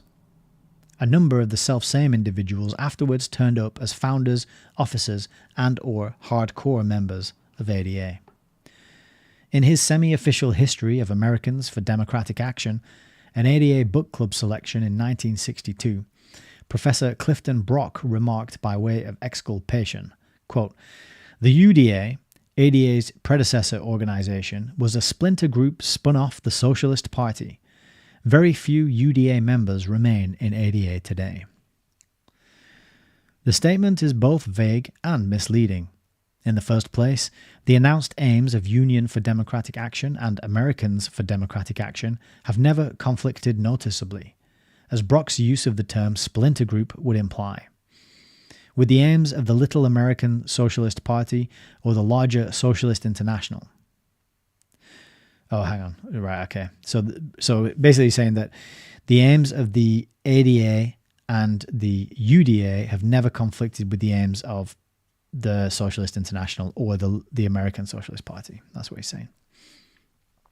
Second, UDA disbanded when ADA was founded, but former UDA members joined the new organization en bloc, forming the nucleus of its day-to-day activities until age or political office made it preferable for them to retire to the sidelines. Moreover, ADA, in common with the London Fabian Society, has never laid undue stress on formal membership, once an identity of ideas and aims has been established. I can feel a sneeze coming on.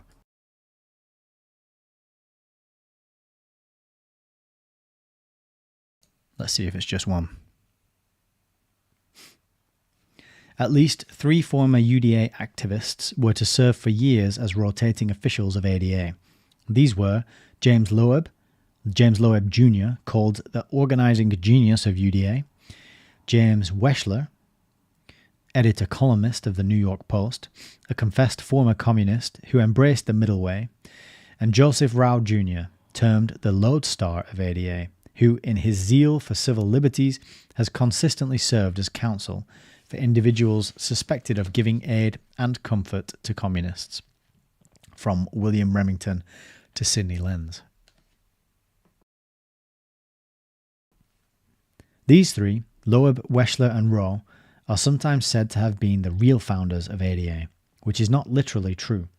They could more accurately be described as expendables and frontrunners of Americans for Democratic Action, a semi-secret political society whose membership lists have never been made public and whose alleged sympathizers frequently seem as effective in its behalf as any dues-paying member.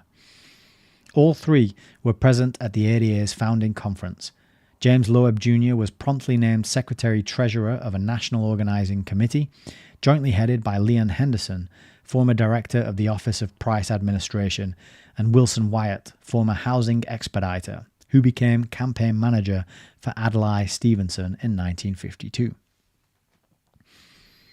The converging bloodlines of ADA were exemplified in the person of Dr. Reinhold Niebuhr, presiding at the Willard Hotel Conference. He was not only national chairman of the Union for Democratic Action, but also former president of LID New York chapter and a seemingly permanent member of the LID National Board of Directors. Leading theologian of the liberal left, Dr. Niebuhr's doctrines, like his politics, were progressive. Originally an advocate of the social gospel, he had progressed by 1934 to a doctrine which he styled Christian radicalism. At that point, as his young friend and co-founder of ADA, Arthur M. Schlesinger Jr. has noted, Niebuhr rejected the Sermon on the Mount for pragmatism, even declaring that the choice between violence and nonviolence in social change was purely a matter of expediency. In his Reflections on the End of an Era, published in 1934, Niebuhr saw, quote, the sickness of capitalism as something organic, rooted in its very nature, and, quote, in the private ownership of the productive process. He declared Marxism, which by definition is godless, to be, quote, an essentially correct theory and analysis of the economic realities of modern society, and predicted the end of capitalism will be bloody rather than peaceful. By 1944, when he delivered the West Foundation lectures at Stanford University, Dr. Niebuhr had progressed far enough to perceive the expediency of the Keynesian approach, published the following years as The Children of Light and the Children of Darkness, a book Senator Robert Kennedy said he would take with him to the moon. That lecture series was a plea for the mixed economy and the open society according to the gospel of John Maynard Keynes. And isn't there a society out there called the Open Society Foundation? Does that ring a bell to anybody? I'm just going to make a note of this book. The Children of Light. And I'm just going to do those little things of darkness. So this is, and I hope I'm pronouncing this guy's name correctly, Dr. Niebuhr. I have no idea if I'm pronouncing that correctly or not.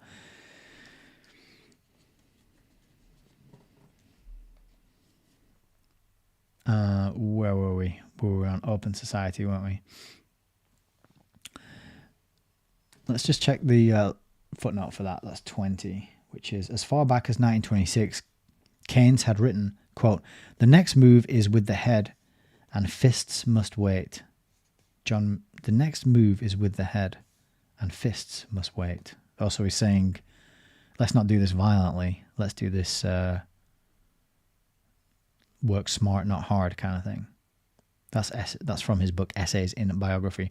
And that actually reminds me of this. The thought I had when reading this quote here, the end of capitalism will be bloody rather than peaceful.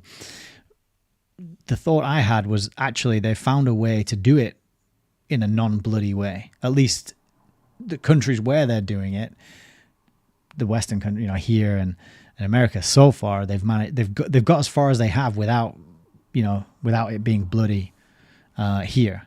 Although who knows when that could change, but it's certainly capitalism. They've had capitalism in their sights and have worked diligently for 100 years. It was much bloodier at the first half of the 20th century, though.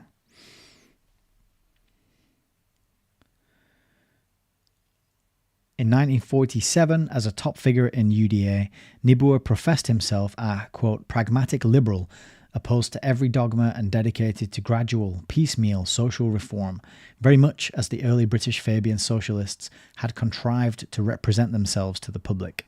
That was the image, above all others, which ADA hoped to convey to the American people.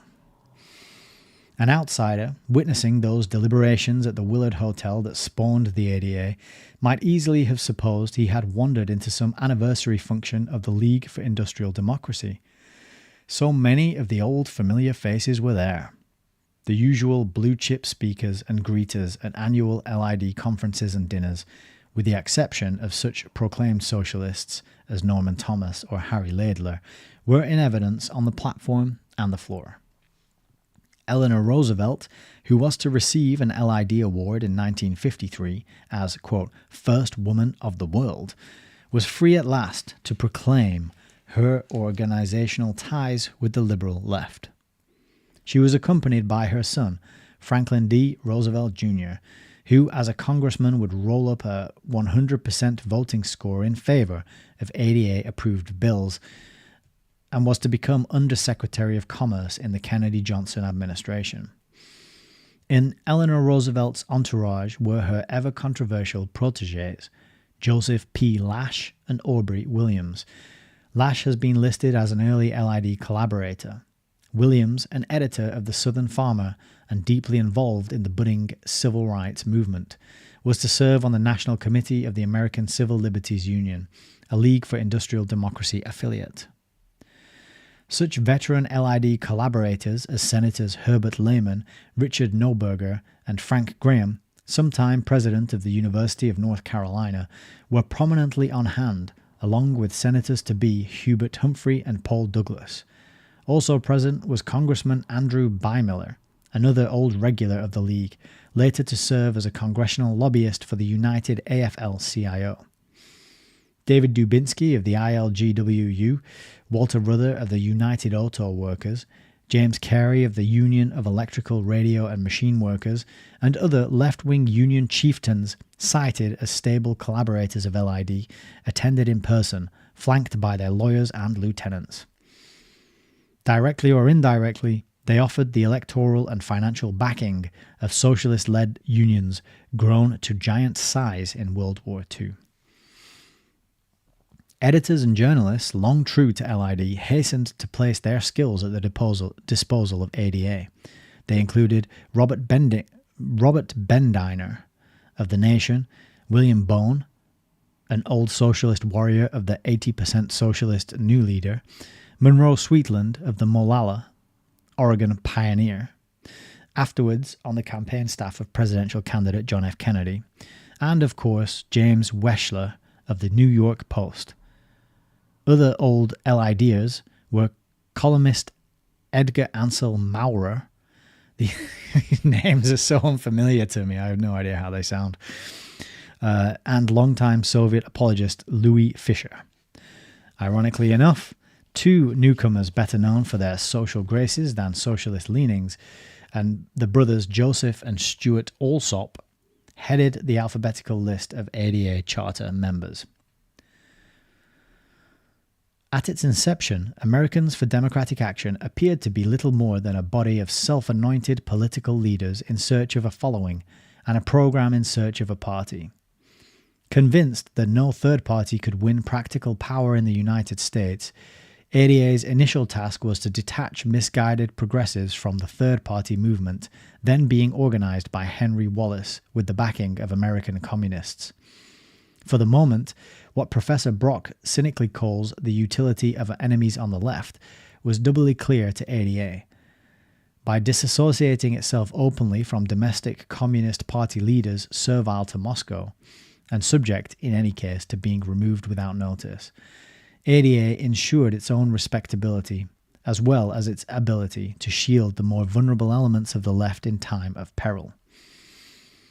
Apparently, ADA was the American version of that mysterious third force often referred to by post-war European socialists. The term was first used in Austrian social democratic newspapers and given currency in the late 1940s by the French socialist leader Léon Blum to denote the end of the Popular Front. Deprecating Communist Party tactics on the one hand and decrying conservatives as reactionary fascist on the other, ADA sought to impose its own formula for achieving social change via a series of New Deal-type reforms as the only reasonable alternative.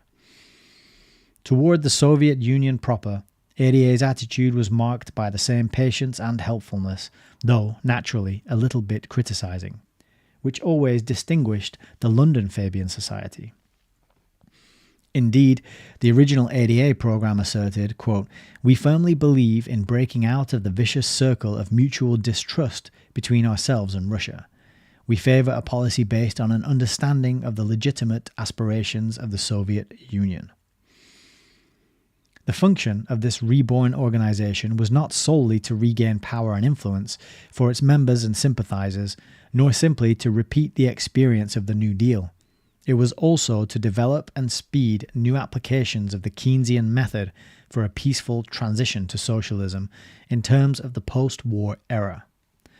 Momentarily, economists of the Keynesian school, represented at the ADA founders meeting by Dr. Boris Shiskin of the ILGWU and LID, and Dr. J. Kenneth Galbraith of Fortune magazine and Harvard University, were somewhat embarrassed. The big American Depression they predicted so confidently would follow World War II had, somehow, failed to materialize. How could all-out deficit spending be justified in a robust and expanding economy? As things turned out, there was little need for philosophic justification. Even so frivolous a bit of Keynesian propaganda as Galbraith's book The Affluent Society proved largely superfluous, except as a morale builder for Keynesian professors. The utility of government spending as a lever for winning elections was already apparent to practical democratic leaders and to legislators of both national parties. The more so when pointed up by ADA-stimulated pressures from trade unions, minority groups, and liberal intellectuals. One project after another for permanent federal spending programs in the fields of housing, health, nutrition, education, and general welfare could be concocted by ADA or its allies and presented by its chosen legislators. Defeated in one session of Congress, such bills would be revived with variations in the next. Increased government authority over bank credit and bank reserves would be urged. Goals in housing, health, education, and related fields were to be set by administrative planners. Full employment, keystone of the whole Keynesian economic structure, must be accepted as a responsibility of the federal government, with planning, supervision, and controls over private employment implied but not stated. Government financing, and if necessary, government plants, must be used to provide more power, more steel, and other vitally necessary raw materials.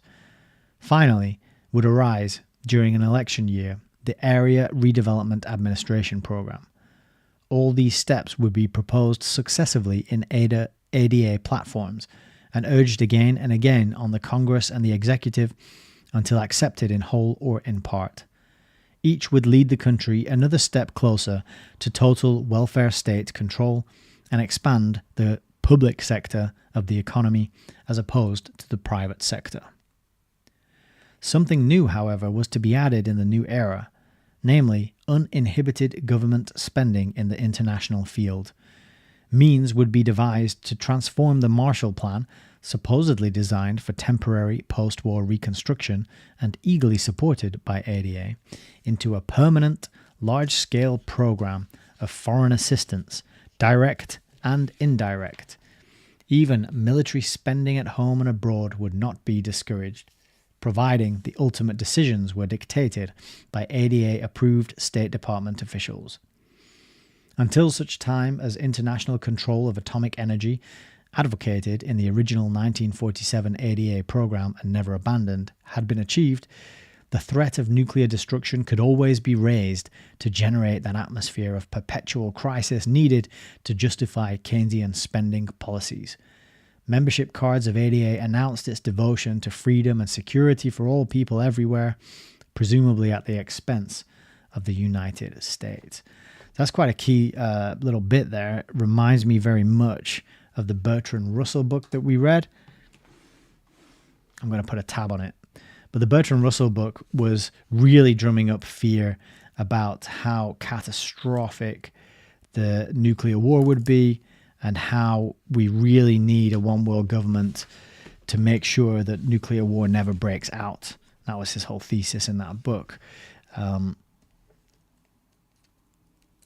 that just neatly sort of summarizes the role that fear of nuclear war played to justify Keynesian spending policies. And so, again, on that topic of them rolling things out and not, rolling them out in an emergency and not rolling them back once the emergency has supposedly passed, we've got this Marshall Plan supposedly. Where's my pencil? We've got this Marshall Plan supposedly designed for temporary post-war reconstruction into a permanent, large-scale program of foreign assistance, direct and indirect. Yeah, so that's a really key part, I think, that we just found there. And I've now got that marked up so I can find it easily again in the future.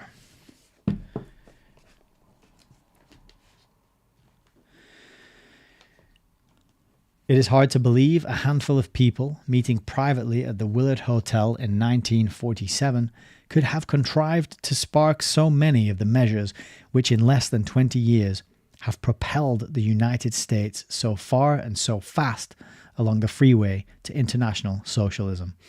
In fact, it might seem incredible except for the undisguised evidence of what an even smaller group of Fabian socialists, through penetration and permeation, through research, propaganda and persistence, has done to make a shambles of the former British Empire. LJ says, like the so-called emergency 4 years ago. Exactly like that. It's the same playbook, same method, same strategy rolled out. And it works because people don't read books. Well, not the right books, at any rate. Oh, I'll quickly check the chat. I don't want to neglect Rumble. Oh, we have got a bit of stuff going on in Rumble. A World of My Own is saying, let me get you on down here. Popular shape-shifting creatures in folklore are werewolves and vampires, mostly of European, Canadian, and Native American, early American origin. That's a great point. And then Unshade4372 is asking me if I want cheap Rumble followers. So I think that's a bot or a spammer. No thanks, that's all good. A World of My Own says George Soros is the founder of the Open Society Foundations. He has given away more than $32 billion of his personal fortune to fund the Open Society Foundation's work around the world. And also A World of My Own says climate, environment, human rights, etc. So funds, rent a crowd. Thank you for those contributions there. And I'm glad I thought to have a look at Rumble and see what was going on. Great points. Yeah, they are. They're kind of like chameleon, werewolf, hydras is how they operate. If I had to make a mythical creature out of these people, that would probably be it. All right. Chapter 19, Part 2. Possibly because he was in England when the reorganization took place, a key instigator and ever faithful servant of Americans for Democratic Action was not included on its founders list. He was David C. Williams, wartime representative in London of American trade unions and director of the London Bureau of the Union for Democratic Action Educational Fund. Concerning him, an editorial note in the Fabian Journal for March 1947 stated authoritatively, quote, David C. Williams is a member of the Fabian Society and of the St. Marylebone Local Fabian Society. Recalling that normal procedure in the Fabian Society has always been join for 1 year, join for 50, there is no reason to suppose the foregoing statement is outdated, although the formalities of membership are not infrequently waived for individuals engaged in delicate overseas missions. David C. Williams, in particular, has been notable for his unswerving devotion to the cause of Fabian socialism, by whatever name it might be called. As ADA's Director of Research and Education, and as longtime editor of the ADA World, he has had a major responsibility for transmitting and expounding the Fabian policy line on selected issues to worldly success. This quiet American has served as an efficient, durable, and self-effacing link between Americans for Democratic Action and its socialist blood brothers in Britain. Williams was an Ohioan? I'm not sure about that one. By birth, and a citizen of the world by choice. Son and namesake of a Unitarian clergyman who once headed the Intercollegiate Socialist Society's student chapter at Marietta College, he qualifies as a second-generation Fabian socialist. Perhaps the most decisive fact in his life was that he went as an American Rhodes Scholar to Oxford, graduating in 1935. And remember, the Rhodes Scholarships, they were formed because Cecil John Rhodes left his fortune, bequeathed his fortune, and committed it in his will to the creation, the foundation of a secret society aimed at bringing the world back under the control of the British elite. And the executor of that fortune was Lord Rothschild. And to this day, the Rhodes Scholarships are being handed out to people to bring them over to England and indoctrinate them and groom them for participation in this global system, this international socialism. There, he encountered a left-wing political group operating on a scale then undreamed of in the United States. For the first time, he saw labor politics practiced in a public style and by a student elite, and was exposed to adult masterminds of a movement that was destined to provide him with a career. It was a decade when Fabian influence, frustrated at the government level in Great Britain, rose to commanding heights in the universities. At Oxford, GDH Cole was the Great Gazebo, while at Cambridge, John Maynard Keynes personally taught his exciting new theory. The left-wing political tradition, however, was more pronounced and more continuous at Oxford. Many an American student less predisposed than Williams found the allure of Fabian tutors and companions overwhelming and never recovered from that early infatuation. I want to see the footnote there for this left-wing political tradition being more pronounced at Oxford. The footnote is Margaret Cole's book, The Story of Fabian Socialism. That'll probably be a good one to get as well, 1961. University Fabian societies transformed into labour clubs, flourished almost beyond belief. The Oxford Labour Club in the 30s, for instance, boasted 1,000 members and functioned virtually as a separate college within the university. It organised its own classes and lecture courses under its own touted professors and tutors, among them confirmed Fabian socialists like GDH Cole, A.D. Lindsay, Sir Arthur Salter, and R.H.S. Crossman. When the club held public meetings on questions of the day, it drew student audiences of 2,000 or 3,000. The speakers were such well-publicised personalities as Professor Harold Lasky, John Strachey, Harold Nicholson, Herbert Morrison, Sir Stafford Cripps, all ranking members of the London Fabian Society. Even the American Negro baritone Paul Robeson, then attracting overflow audiences in London, gave a free concert at Oxford for the Labour Club. Excuse me.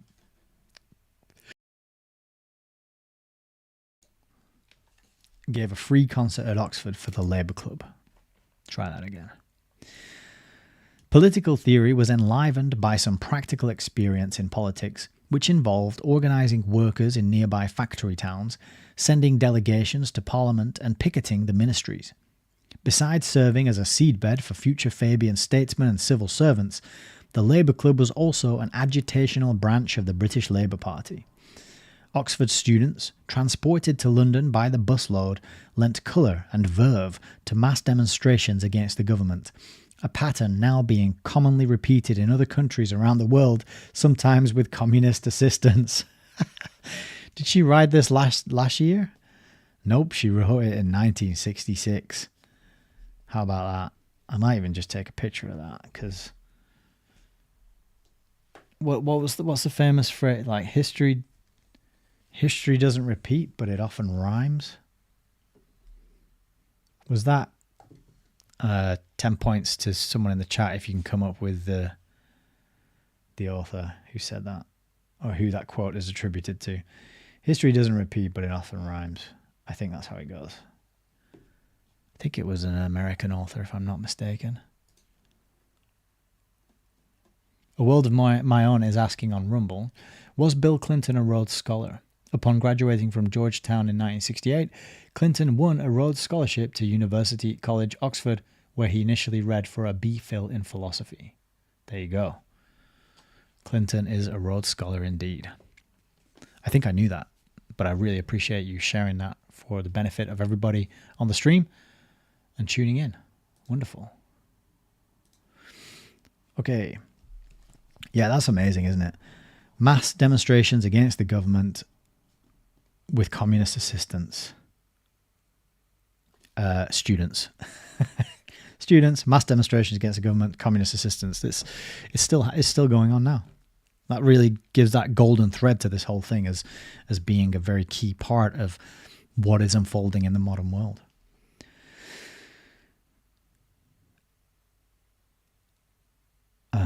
Where do we get to? More than one American joined the fun, although for visitors, participation in British politics was strictly illegal. In 1938, Howard K. Smith, afterwards a foreign correspondent and television news analyst, became the first American Rhodes Scholar to head the Oxford Labour Club. British club members automatically held membership in the British Labour Party. Regardless of nationality, young Fabians of the inner circle that steered the Labour Club were elected as undergraduates into the parent London Fabian Society, according to a practice established since the turn of the century. And the reference for that looks like it's Edward Pease's book. Yeah, it is. It's Edward Pease's book, The History of the Fabian Society, 1916. We should just take a moment as well to say that, rest in peace, because a member of the Telegram group ordered a copy, first edition, and his dog chewed it to pieces. So rest in peace, Edward R. Pease, The History of the Fabian Society, first edition, now chewed up. Thank you. Yeah, we got Gwen saying that quote is attributed to Mark Twain. History doesn't repeat, it rhymes. Thank you. Yeah, that's it. He's a Tom Sawyer author, right? I think. All I could think was Tom Sawyer, but I know that's a character, not an author. LJ says, I wonder if you can just leave the Fabian Society without any backlash from them. Just a thought. Good question. There could be some sort of initiation or ritual that is not covered here where you're in it for life and that's that. There's no turning back. There's no getting out of it. I mean, it is the tortoise, the wolf in sheep's clothing. You're committed to the long term, the long haul. If they let you in on the plans and the schemes and the things that they're going to do, they're going to have to make it hard for you to leave, right? It sounds a bit like the so-called illuminate, a member for life, or is that Skull and Bones? That's a CASP. Yeah, I'm not sure about that, but Skull and Bones, I have a book. Anthony C. Sutton did the book Skull and Bones. I haven't read that one yet, though. CESP says the dog has taste. Sure does. The dog was just probably like, got to get rid of this socialist nonsense. Just chewed it up. The dog could just sense it was Fabian propaganda and it would be better off destroying it rather than letting it get into the minds and infect the worldview of anybody. He was just doing us a favor. With reference to Americans, the process appears to have moved into high gear during the 1930s. The decade of the Great Depression, the Spanish Civil War, and the coming to power of Adolf, tiny mustache man, Austrian painter Hitler. Not only the potential rulers of England, but potential rulers of the United States as well, were to be groomed under Fabian supervision. The reference for that is 34. That's Cole's book that we just mentioned a few minutes ago. This was no mild academic joke, but a serious long-range intention pursued with patience and finesse, and backed by all the well-placed contacts at home and abroad that the Fabian Society could assemble. Young hopefuls tapped for future prominence usually rose with astonishing celerity in their chosen careers. All right, there's tonight's new word. Celerity. New to me, at least. You guys might have heard about it before. You might know what that one means. If anyone wants to look that one up, check the definition in the chat, please. I would appreciate that. They were the predestined recipients of fellowships, research grants, literary prizes, and other awards, as well as choice posts in government and the professions. Since the Association of Rhodes Scholars made corresponding efforts on behalf of its members, in the long run, the results were doubly gratifying. Yeah, this is really key stuff. Because this is all about the grooming and the training of the elite, the managers, the managerial class, the parasitic coward class who do nothing, add no value, but reap all the reward and the gain and the wealth from the rest of us, right? There's this, they're born of a different stock. They're given a different set of information, rules, etiquette, plans, strategies, knowledge, and they are granted this understanding of human psychology individual and group human psychology, and they are given that as a weapon to wield against the rest of us who are just given whatever nonsense we happen to get when we go through the government schooling system, which is just a random selection of facts that aren't cohesive and holistic and linked in together. They're all separated, right? Here's some dates and names for your history. Here's a few random books for your English.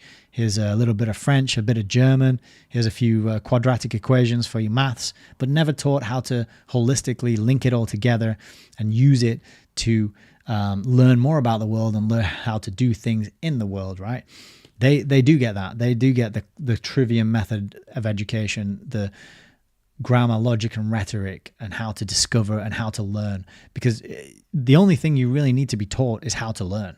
Once you know how to learn, from that point on, you should be free to go about follow your intuition and your passions and your skills and your aptitudes, and let that take you where it's going to take you in order to fulfill, your purpose and your reason for being here, which you could say comes from God, or you could just say needs to be discovered or unearthed through a life process. But without that skill of learning, of first being taught how to learn, then you've got a very much harder chance of actually going on that journey. And instead, what you're taught to do is to memorize and regurgitate trivia, basically, is what our schooling system does to us. So yeah, just a rant, but great point here about how this class they're given, what is it? Awards, fellowships, research grants, literary prizes, all of that. That's how it works. And we're supposed to look up to and laud and admire these people when they've just been selected from the start for these roles and groomed to fulfill these roles, All right, CESP comes to the rescue with a definition. Celerity, swiftness of action or motion. It is a synonym for the word haste. Thank you for that. Gwen also says it means quickness. So thank you to Gwen and CESP. Wonderful. Rosemary Smith, good evening. What a lot of information. The author must have been a fly on the wall. Very well written. Yeah, I was just thinking that. I was just thinking, how long did it take her to write this? How much reading and learning and fact gathering and checking, and because this, I don't know if everything in this is true, but it certainly aligns with a lot of other stuff that I've read elsewhere and heard elsewhere, talking about the Rhodes scholarships, talking about this totalitarian tiptoe. So it even touches on like David Icke type stuff, but also really overlaps nicely with a lot of Richard Grove's forensic history work, as well as Jay Dyer's work. It's very, from my point of view, as a layman learning about these things, I'm super impressed as well, Rosemary. So we picked a good one. LJ says, education, what a pile of shite it really is.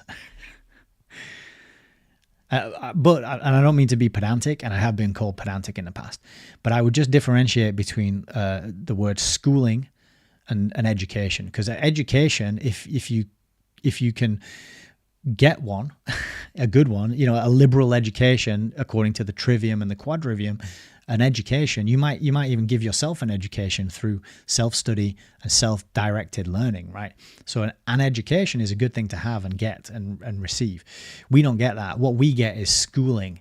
We get, and there's no coincidence between the word for that and the word for a group of fish, right? That you have a school of fish, and what do the fish do? They just move and react in the same direction in one group, all the fish together automatically, like a hive mind. And that is the point of schooling. It is to make you react and behave the same as everybody else around you. It's to identify the outliers, the people who have a problem with authority, the critical thinkers. They get filtered. It's to undermine your confidence, undermine your belief in yourself. It's to make you to squash people down and keep them all the same and make people uniform. And that's why you have a school uniform. So just to be a pedantic asshole, and apologies for this, but schooling and government schooling is what is completely shite. Education, if you can get one based on the liberal education, the trivium, or a good education through self-directed study of what is appealing to you and interesting to you, is a good thing. So just, yeah, I don't know. That's just the English teacher. I was an English teacher for 6 years, and that's when I sometimes get pedantic about things. And I don't mean to be a dick about it. I just thought that helps. I hope you get what I'm saying. I don't mean to be mean. Rosemary Smith, what they are teaching to nursery children is awful. I bet it is, and I'm not even going to ask you. I'm sure it's got something to do with the rainbow. And that's not a Wizard of Oz reference. All right, let's get on with the book. We've got a few chapters to do, and we're on 2 hours 23. Not a few chapters, sorry, quite a few pages though. Anyway, okay. LJ, no problem. Thank you. Thus, one finds Rhodes Scholars of the 1930s serving in the 1960s as senior officials or consultants. This whole paragraph is good. In a number of federal departments in Washington. Some have been in government service for years. Others are retreads and or recent appointees. A few are in position to wield great influence and through their access to the White House itself to be instrumental in promoting policies advocated by British Fabians, notably in the fields of international, military, disarmament and monetary policy. Meanwhile, Britons who were once their contemporaries in the Oxford Labour Club have risen to leadership in the Labour Party and speak with authority in the councils of the Socialist International. A conspicuous example is Harold Wilson, parliamentary leader of the British Labour Party and vice chairman of the Socialist International, who was a student and fellow at Oxford in the 1930s. In a memorial to the late President John F. Kennedy, one of the numerous tributes paid to him by socialists throughout the world, Wilson said, quote, "I know a good number of his associates, some of them I have known for many years."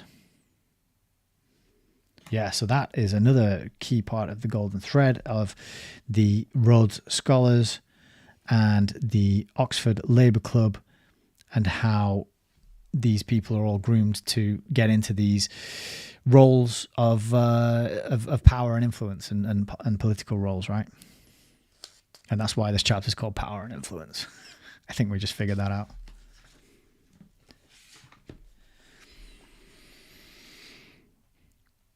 At least one effect of such long-standing camaraderie must be noted, which vitally affects the security and defense capabilities of the United States. On July the 24th, 1963, Harold Wilson attended a meeting of the Bureau of the Socialist International at Congress House in London. There, a resolution was adopted concerning the Moscow Three-Power Conference on Nuclear Tests, which declared in part, quote, "The Bureau of the Socialist International welcomes the prospect of an agreement ending nuclear tests in the atmosphere, in space, and underwater. The Bureau hopes that this limited agreement will pave the way to an agreement covering all nuclear tests. The Bureau pays tribute to the efforts of Mr. Harold Wilson, who during his recent conversations with Mr. Khrushchev suggested this limited agreement as the most fruitful means to achieve early progress." Soon afterwards, despite a sober warning from General Curtis LeMay, then U.S. Air Force Chief of Staff, the United States Congress was persuaded to ratify the test ban agreement suggested to Khrushchev by that noted non-military expert Harold Wilson and endorsed by the Socialist International.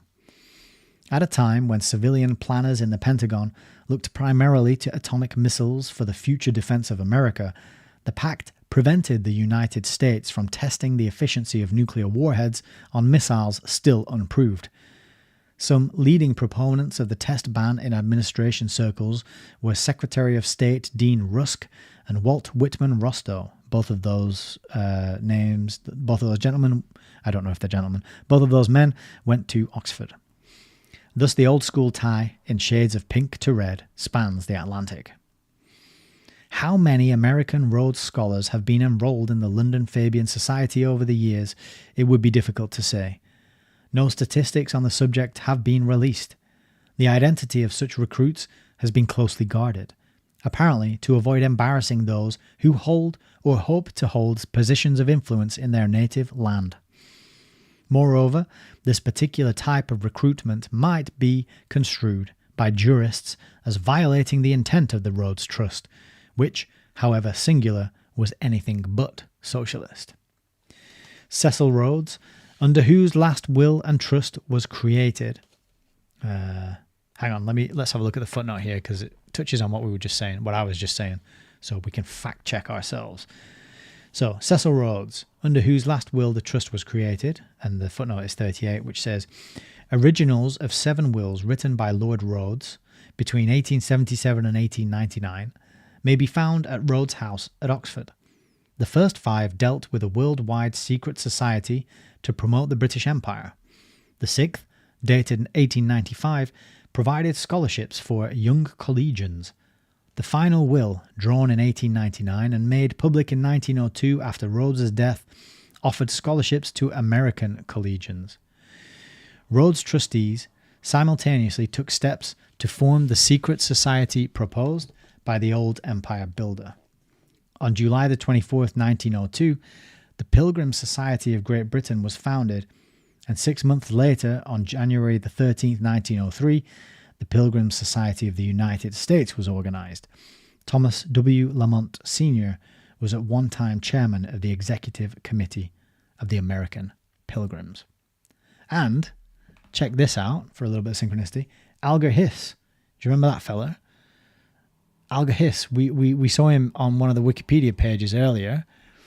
Was he one of the hot dog boys? Let's have a look. Dun, dun, dun. I feel like he was. How about that?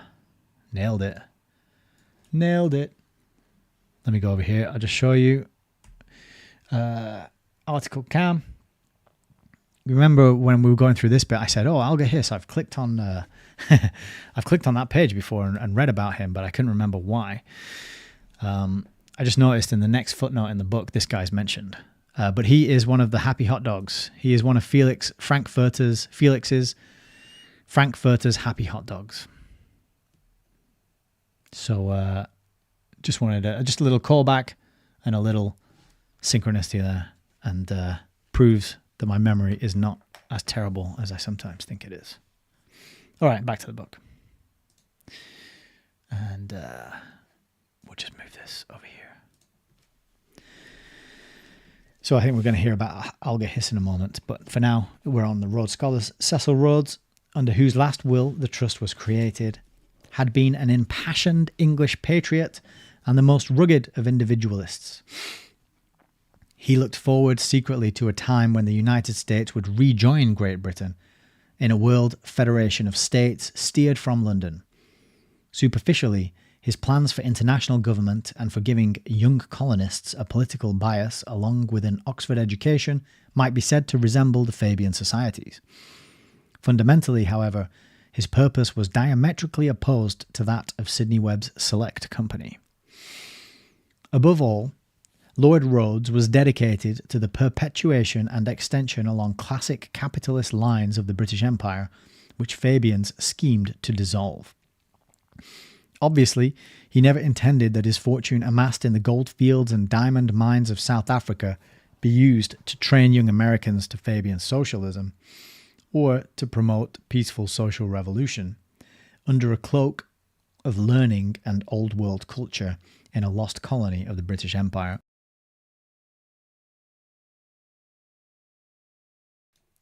Of 2,000 or more American Rhodes Scholars invited to Oxford since the trust was formed, by no means did all succumb to the power of Fabian suggestion. There were men among them immune to socialist blandishments, several of whom have found their careers in government abruptly terminated.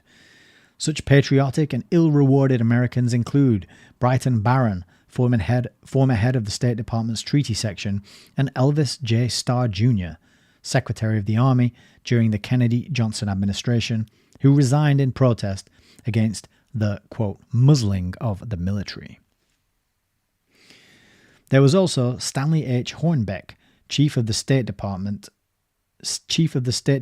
Division for Far Eastern Affairs in the 1930s and political advisor on the Far East, who was dragooned, apparently in all innocence, into serving as a character witness for Alger Hiss. And here he is, Alger Hiss, footnote saying, Alger Hiss, long a trusted and high-ranking State Department official, was identified as having been a secret member of a communist cell and as having given confidential government documents to agents of Soviet intelligence. He was convicted of perjury and sentenced to prison. There you go. Hornbeck was one of those who attempted without success to stem a tide in the conduct of United States foreign affairs, which in the middle 40s delivered mainland China to communist rule. As late as 1950, he made a valiant though futile effort to warn his successor, Assistant Secretary of State Dean Rusk, against that perilous policy which covertly protected and preserved the Chinese communists. That is... there's a footnote there. In a letter of June the 7th, 1950, Stanley Hornbeck wrote to Dean Rusk, quote, "It was in the year 1945 and not before then that the government of the United States, first having taken action inconsistent with tradition and commitment in regard to China, embarked upon what became a course of intervention in regard to the civil conflict between the national government and the communists in China. Then and thereafter, the government of the United States brought to bear pressures upon the national government which were not against the communists but were on their behalf." And that's from the Institute of Pacific Relations. Hearings before the subcommittee to investigate the administration of the Internal Security Act and other internal security laws of the Committee on the Judiciary.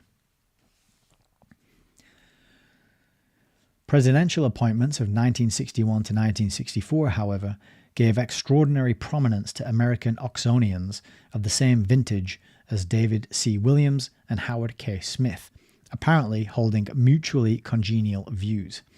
Among them were a Secretary of State, a Supreme Court Justice, several undersecretaries, assistant secretaries, and senior planners in areas directly concerned with formulating diplomatic, monetary, defense, and disarmament policy for the United States. So there's a footnote here, number 41, which starts here, and it gives us a list of a few of the former Rhodes Scholars appointed to high office during the Kennedy-Johnson administration. I'll just read the names. Dean Rusk, Byron E. White, George McGee, Robert Rosa, Harlan Cleveland, Charles Hitch, Kermit Gordon, Walt Whitman Rostow.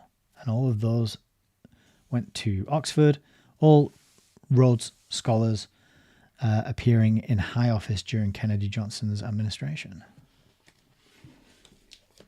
But I'm sure it's just a coincidence.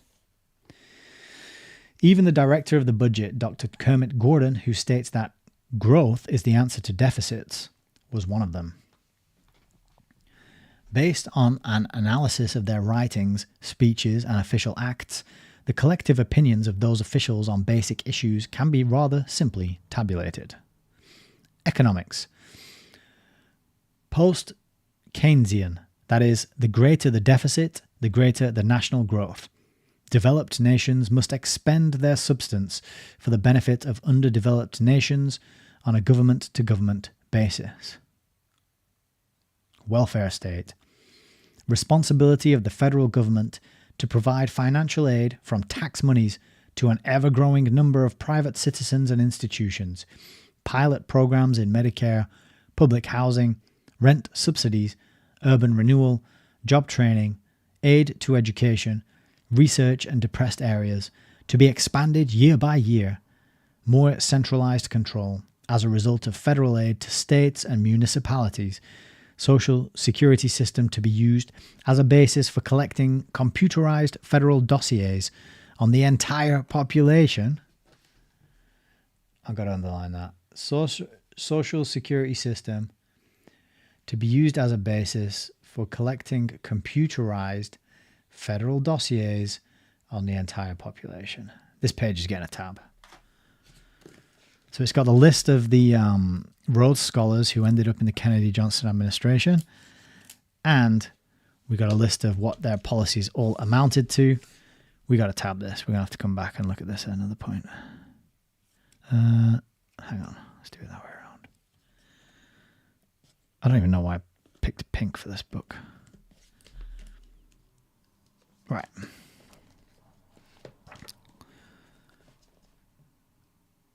Oh, it's a bit wonky, isn't it? Oh, it bugs me when they're wonky. It's fine. I'll leave it. I'll do it later. Sort it out. Foreign affairs. Relaxation at any price of tensions with the Soviet Union. Relaxation at any price of tensions with the Soviet Union. Eventual admission of Red China and East Germany to the United Nations. Economic aid without strings to satellite and neutralist nations, and subsidized trade with Soviet Russia. Defense. Long-range planning by civilian officials in collaboration with the State Department. Disregard of professional military advice and downgrading of non-political officers. Elimination of first strike weapons as designated by the Soviet Union. Gradual obsolescence of the Strategic Air Force and various strategic weapons through cessation of production and new development. Disarmament. Gradual to reassure the American public. Progressive to reassure the Soviet Union. Ultimately total to assure peace under world law and a world police force. That is UN, right? Where are these quotes coming from now? World government. The last one is literally world government.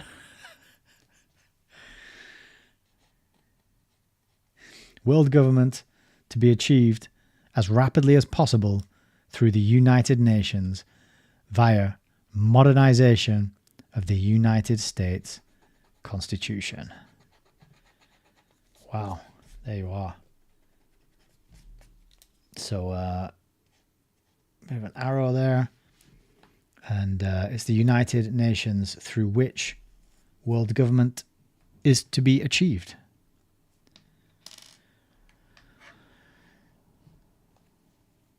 Implicit in all this, but not openly stated, is the socialization of the United States through new forms of ownership and control of production, which must precede the application of any overall world plan. Nearly all in the group are college professors who have served intermittently in government since World War II. In the years between, more than one has enjoyed the bounty of the great tax-free research and educational foundations, where policy for government agencies and private institutions is often framed at the research stage. They include a former president of the Rockefeller Foundation, a former director of the Ford Foundation's Economic and Administrative Program, and a former large-scale beneficiary of the Carnegie Foundation, Dr. Walt Whitman Rostow. All appear to have been well-schooled in post-Keynesian economics and a world outlook that tends to subordinate traditional interests of the United States to other considerations.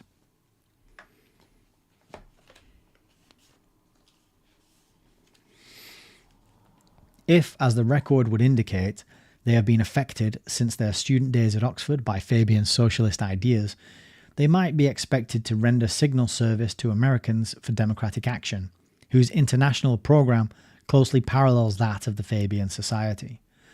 A sheltered and protected group of non-expendables, those old Oxonians in the new frontier seem to have had little or no official contact with ADA, a possible exception being Assistant Secretary of State Harlan Cleveland, former publisher of The Reporter. Like Harold Wilson, however, they can claim to have, quote, known a good number of its more eminent members and associates for years. Several staunch supporters and or founding members of ADA, Chester Bowles, G. Menon Williams, J. Kenneth Galbraith, and W. Averill Harriman, have served with the group, sometimes in equally high government posts, but have apparently been expected to follow, not formulate, official policy. First and foremost in that Oxford group was Dr. Dean Rusk, named Secretary of State in the Kennedy-Johnson administration. Placid, plump, and singularly gifted at avoiding the public eye or the appearance of being personally responsible for controversial decisions, his record merits examination. During the middle 1940s, he succeeded to the same political affairs and post-war planning posts in the State Department previously held by Alger Hiss, according to that peculiar sequence whereby a respectable crypto-socialist often replaces an exposed communist in administrative Washington. Rusk was a member of the American Council of the Institute of Pacific Relations, to which some highly reputable individuals and business firms with interests in the Far East innocently subscribed. Institute publications and propaganda are credited with having fostered those official United States policies which favored the Chinese communists deplored by Stanley Hornbeck and other concerned Americans. Subsequently, the Institute of Pacific Relations was discovered by U.S. government investigators to have been infiltrated by agents of Red Army intelligence. And the footnote for that is 46, which says, in this connection, a letter of February the 13th, 1934, from Edward C. Carter, director of the Institute, to Selsker Hay Gunn of the Rockefeller Foundation may be of incidental interest. I don't think I told you that when we saw Karakan in Moscow in 1931, he told us that the Institute's researches in China and Japan would be equally valuable whether the Far East remained capitalist or became communist. And that's on page 5120 of the Institute of Pacific Relations hearings. I don't think we'll be getting a copy of that and reading it on the stream. Sorry to disappoint you.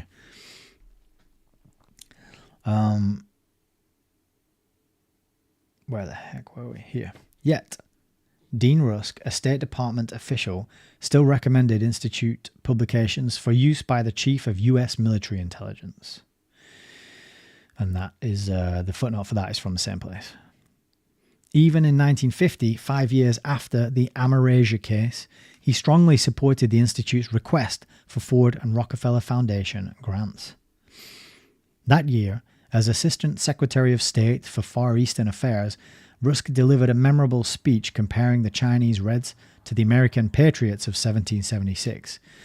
It was viewed in diplomatic circles as a prelude to recognition of Red China, contemplated by the State Department in 1950. Such action had already been taken by the Fabian-controlled British Labour Party government of 1945 to 1951 and was being urged in this country by ADA. The move was disrupted by the communist invasion of South Korea, which the State Department accidentally invited through a widely circulated memorandum prepared by Dean Rusk's division, declaring Korea to be, quote, outside the defense perimeter of the United States. Dean Rusk demonstrated the same lenient attitude towards communist troublemakers, so characteristic of Fabian socialists, as well as the classic socialist function of opening the door to communist conquest. During the Korean War, he was instrumental in launching the fatal no-win policy, which persists to the present day. As President Harry S. Truman revealed in his memoirs, it was Dean Rusk who took the first visible step towards establishing the principle of the privileged sanctuary in Manchuria, by agreement with Fabian socialists then in control of the British government at all levels. In a posthumously published interview with Bob Considine of the Hearst newspapers, General Douglas MacArthur stated he submitted a plan for victory that would have ended the Korean War in less than 2 weeks and eliminated Red China as a present or future military threat. Author of 20 victorious campaigns and conceded by experts to be one of the ablest military strategists of the century, General MacArthur was prevented by Fabian socialist influence in our own State Department from putting his master plan into effect. What? What's going on? This is crazy. And by our own State Department, she is talking to the American audience, not the Brits. That is wild. What's the footnote? What's going on here? 50, is that 50? Yeah, it's 50. Copyrighted by Hearst Headline Service for released. Yeah, I don't know. That's a strange one. Hearst newspapers are copyrighted by Hearst Headline Service for release April 8th, 1964. Interesting. But incredible that socialists stepped in, the Fabian socialists stepped in and prevented the war from being prevented. Like, no, we want to keep the war going. Just unbelievable. Well, we've got a couple of quotes. A quotes, a couple of comments in the chat. Rosemary says, I dropped out of school 11 years old and drew a snake on my arm. Maybe I knew something was wrong. Yeah, you had your intuition intact. Katie, good evening. We have Mitchie, our British communist, formerly in the nudged unit, now in the World Homicide Division. Mitchie. What's the full name of that person? LJ says, World Army, World Police, World Government. Wow. Yeah. Frank Lennon says, boom, boom, boom. World Government via the UN. There you go. No conspiracy now. Right out in the officially recorded open. Yeah, that was crazy. This whole I told you we're getting into the climax of the book now, right? Yeah. It's great. Okay. The reason alleged for the prohibition was that a clear-cut victory for American forces in the Far East might have touched off World War III. Owing to Soviet Russia's very limited nuclear and logistical capabilities at that date, fears of a world holocaust conjured up by the State Department are now recognized to have been unfounded, as they have been on every subsequent occasion, thanks to the vastly superior power of American deterrence. This was no less true in the more recent Cuban crisis than it was during the Korean War. The function of deterrence being, after all, to deter. Oh, I've got a quote. I've got a comment over in Rumble as well. A world of my own. Oh, thank you. You were giving us the definition of the word celerity. Rapidity, swiftness, celerity. That's the new word for today. Celine Lyon. Evening. Good evening. Celine Lyon. Keep exposing them, mate. I will keep reading. As CESP is reeling, I will be reading. Susan Mitchie. Okay. That's the first time I've heard that name, I'll be honest with you. Dave Stevens says, it seems like in our present timeline, everything that could go wrong has gone wrong.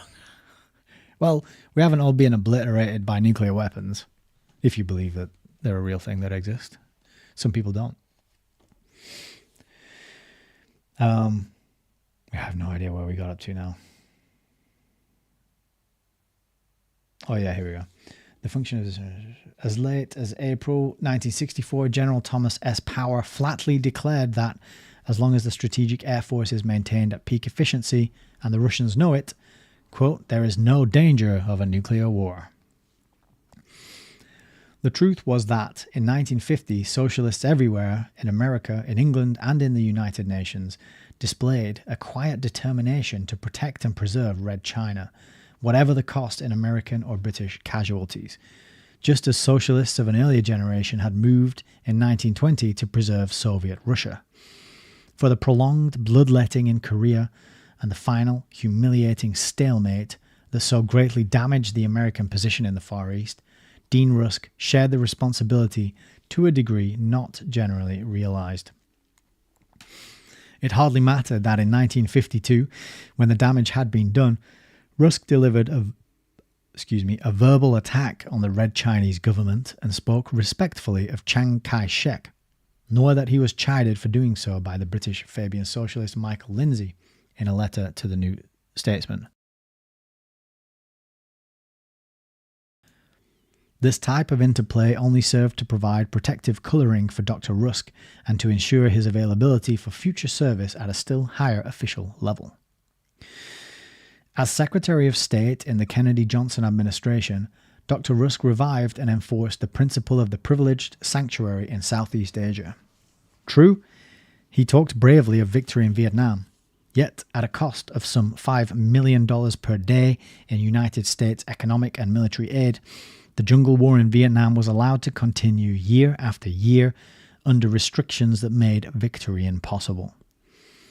Once again, the pretext was raised by the State Department and echoed in the syndicated columns of such court favourites as Walter Lippmann, Marquis Childs, and Joseph Alsop, that the type of military action required to win in Southeast Asia would involve us in war with Red China, a war which that stricken country was neither economically nor militarily prepared to wage. The fact is that with Fabian schooled officials and advisors dictating our foreign and military policies, the United States has not been and never will be permitted to win a clear-cut military or diplomatic victory over socialist communist forces. As in Chungking long before, demands were made for instant social and political reforms in war-torn Vietnam. Once again, pressures were applied by the State Department and seconded by docile aides in the Pentagon. Inevitably, they led to the overthrow and death of President Ngo Dinh Diem, who, whatever his alleged shortcomings from the viewpoint of Western democracy, gave every appearance of being a sincere patriot and devout anti-communist. It was not the first time that assassination had been condoned by Rusk's State Department. With the same alacrity that they moved to recognize the killers of Diem, Dean Rusk and his subordinates hastened to extend diplomatic recognition to the transient administration of President Juan Bosch in the Dominican Republic following the murder of General Rafael Trujillo. $18 million in United States economic aid were rushed at record speed to Juan Bosch, whose accession was hailed in a congratulatory message from the Socialist International. Perhaps Rusk's smoothest service to the cause of Fabian socialism was his participation in the Skybolt incident of 1963. Out of a clear blue sky, his junior partner, Secretary of Defense Robert S. McNamara, cancelled production of the Skybolt missile, leaving the British Royal Air Force without a promised nuclear deterrent. This action was taken contrary to the advice of professional United States military experts. Unceremoniously announced to former Prime Minister Harold Macmillan at Bermuda, it was described at the time as the harshest blow inflicted in years on Britain's ruling Conservative Party. Similar action had previously provoked the fall of a Canadian government and the return to power of a left Liberal premier known for his sympathy towards socialist programs.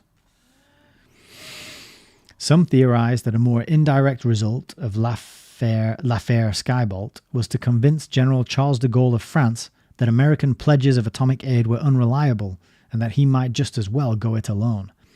Others theorize that de Gaulle has had a more sinister purpose all along. The impression that United States nuclear assistance was a sword of Damocles, rigged for its effect on internal politics in allied nations, did not improve the position of the United States to world diplomacy. A consideration of little moment to British Fabian socialists, who were not concerned to preserve global confidence in the United States. Immediately after the Skybolt conference, so shocking to Prime Minister Macmillan, opposition leader Harold Wilson paid an unofficial but quietly triumphant visit to Washington, where he was greeted by men he had known for years as the presumptive Prime Minister of Britain. While it was apparently Rusk's function to execute Fabian socialist international policy at the uppermost level, the chief advance agent of such policy seemed for some years past to have been Dr. Walt Whitman Rostow. The so-called Millikan-Rostow report was the fruit of a study conducted under his supervision at Massachusetts Institute of Technology's Center for International Studies, published in 1957 as A Proposal, Key to an Effective Foreign Policy. It foreshadowed what actually became United States foreign policy in the Kennedy-Johnson administration. In The Stages for Economic Growth, which appeared in 1960, Rostow sketched the first dim outlines of a worldwide New Deal to be supported by the United States along Keynesian lines. Appointed deputy advisor to President Kennedy on national security matters, Rostow had a major voice in the preparation of a secret 286-page report on basic national security. Following a Moscow meeting in 1960 with Deputy Foreign Minister Kuznetsov, Rostow advised that the United States should abandon offensive or first strike weapons distasteful to the Soviet Union. Notably, the B-70 bomber, deemed essential by the Strategic Air Command for our future safety, but cancelled by the Kennedy-Johnson administration. By the same token, the Navy was denied permission to construct a nuclear-powered aircraft carrier and was restricted to building an obsolescent type vessel. Moving to the State Department as counselor and as chairman of its Policy Planning Council, Dr. Rostow continued to predict the shape of things to come, reading his articles that appeared with remarkable frequency in the weekly Department of State Bulletin. The more perceptive division chiefs and Foreign Service officers could divine the attitudes they were expected to assume. In the February 17th, 1964 issue, for example, Rostow launched a brand new slogan obviously designed to serve as a guideline for foreign policy: freedom and diversity. It was particularized in the March 16th issue of the same publication by Secretary Rusk himself in an article entitled "Why We Treat Different Communist Countries Differently." In an address to a group of business executives reprinted in the Department Bulletin of February the 3rd, 1964, Rostow explained that the species of worldwide New Deal envisioned for underdeveloped countries will not wholly eliminate private business. While United States aid to those nations may give their governments control over the more basic forms of capital outlay, he pointed out kindly that such developments will create new mass markets for consumers' goods and simple agricultural tools from which private manufacturers can benefit, at least for a while. Prudently, Dr. Rostow refrained in that official publication from announcing the ultimate goal, which he had already defined in other published works. Incredible as it might seem to most Americans, he actually looked forward to a day when the United States as a sovereign nation would cease to exist. If the question is raised as to where or how he might have acquired such ideas, it must be remembered that he too was a Rhodes Scholar at Oxford during the crucial 1930s. In a somewhat unexpected fashion, Walt Whitman Rostow fulfilled the desire expressed in Lord Rhodes's last will to create in American students, quote, an attachment to the country from which they sprang. Rostow's parents, as it happened, came from Russia. The fact that they named his elder brother Eugene Victor Rostow after the American Socialist Party leader Eugene Victor Debs leaves little doubt as to their political inclinations. Walt Whitman Rostow attended ancient Balliol and can claim the distinction once ascribed to Lord Curzon. Quote, of course I went to Balliol College, and what I know not is not knowledge. Balliol was likewise the college of G.D.H. Cole, a mere tutor in economics, but an important wheel in the new Fabian research apparatus, already recognized as performing the society's most important function. Always eager to bring new blood into the movement, Cole and his wife invited students of radical tendencies to their Holywell home for weekly rounds of socialist discussion. A number of British Fabians who became prominent in public life during the 40s and after were regular guests throughout their student years at the Coles Monday evenings, as were some Americans who discarded the socialist label under advisement. Inevitably, Soviet Russia was a recurrent topic of discussion. Though admittedly not quite perfect, the socialist fatherland was regarded with affection and hope. Some collegians, like Howard K. Smith, even spent vacations in Moscow. No matter what the provocation, somehow those Fabian acolytes never lost hope of inducing Soviet leaders to alter their ways. The same schoolboy conviction that Soviet Russia can eventually be persuaded to change its internal power structure and abandon its aim of world domination suffuses the statements and positions of Walt Whitman Rostow, and in part through him was incorporated into the foreign policy of the United States. Rostow returned to England during World War II as a youthful army major attached to the US Office of Strategic Services. In London, he worked closely with various exiled socialist leaders from Nazi-occupied countries who had gathered under the sheltering wing of the Fabian International Bureau, and who hoped to assume power in their native lands at war's end. For his mysterious services, Major Rostow was awarded the Military Order of the British Empire, presumably through the good offices of Fabian socialists in the cabinet. Got to make a note here. I got to look up this guy, this Rostow guy.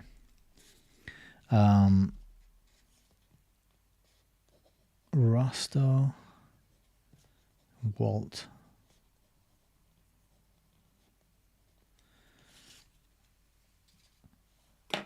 Because he got an Order of the British Empire, a military order of the British Empire. Though just 8 years out of college, he was invited in 1946 to 1947 to lecture as Harmsworth Professor of American History at Oxford. In 1949 to 1950, he was called to Cambridge University as Pitt Professor of American History.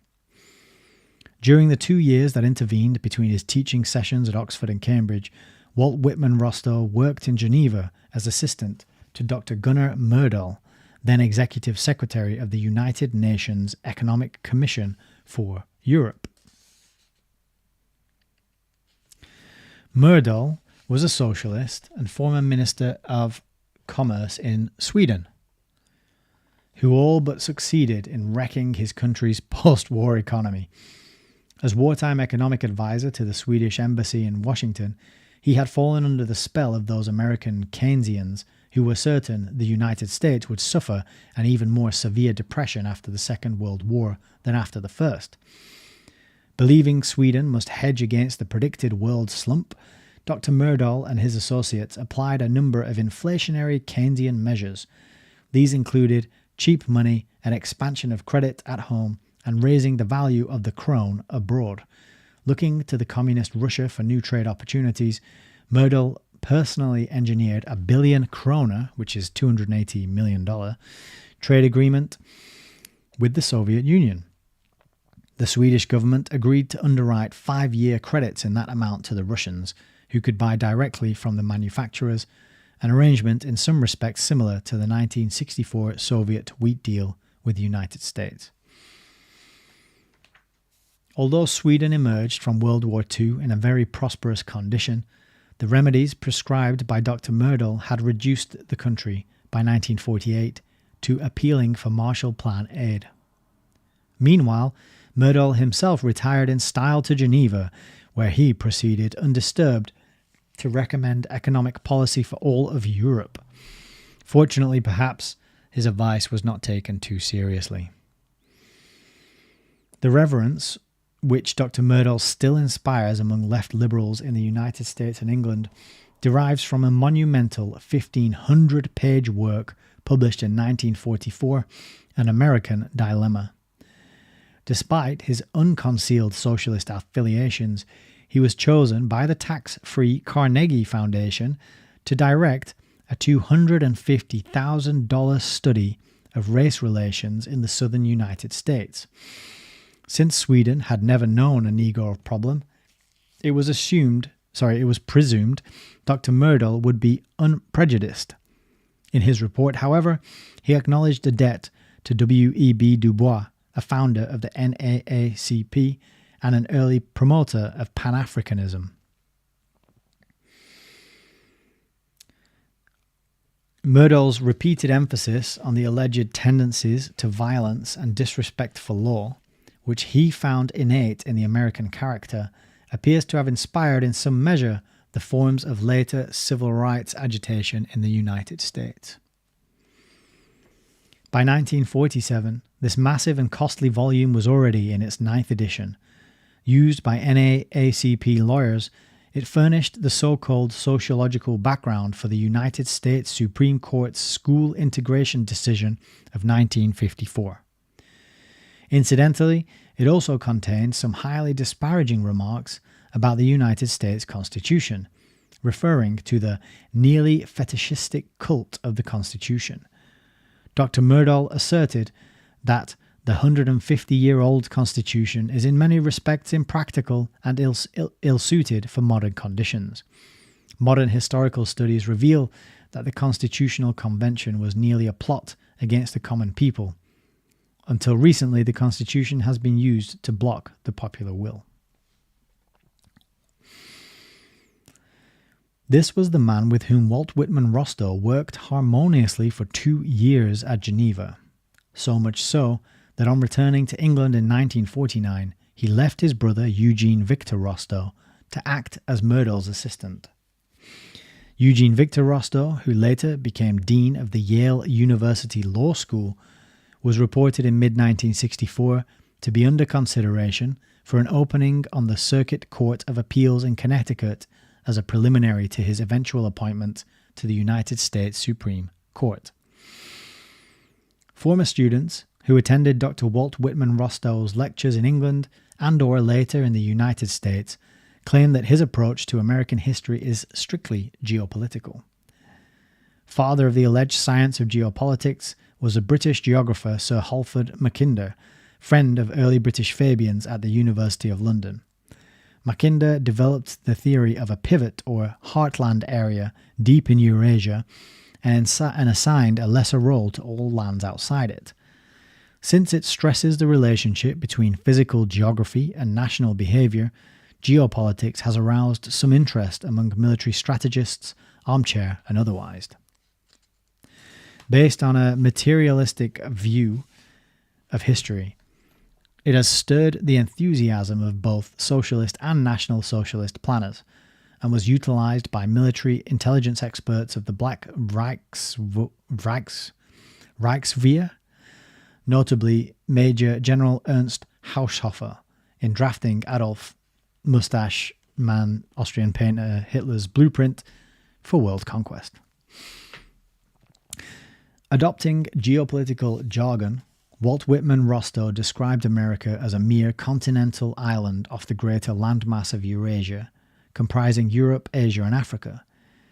He explained the growth of the United States to greatness as being due to no inherent virtue in its own economic and constitutional system, but solely to divisions among Eurasian power blocs, which permitted such a circumstance to occur. By converse reasoning, a future union of Eurasian power blocs could either succeed in conquering the United States outright or in forcing America's absorption into a globe-girdling federation of socialist states under a centrally controlled police force and planned economic system. Such absorption represents the Fabian socialist plan for peaceful world revolution.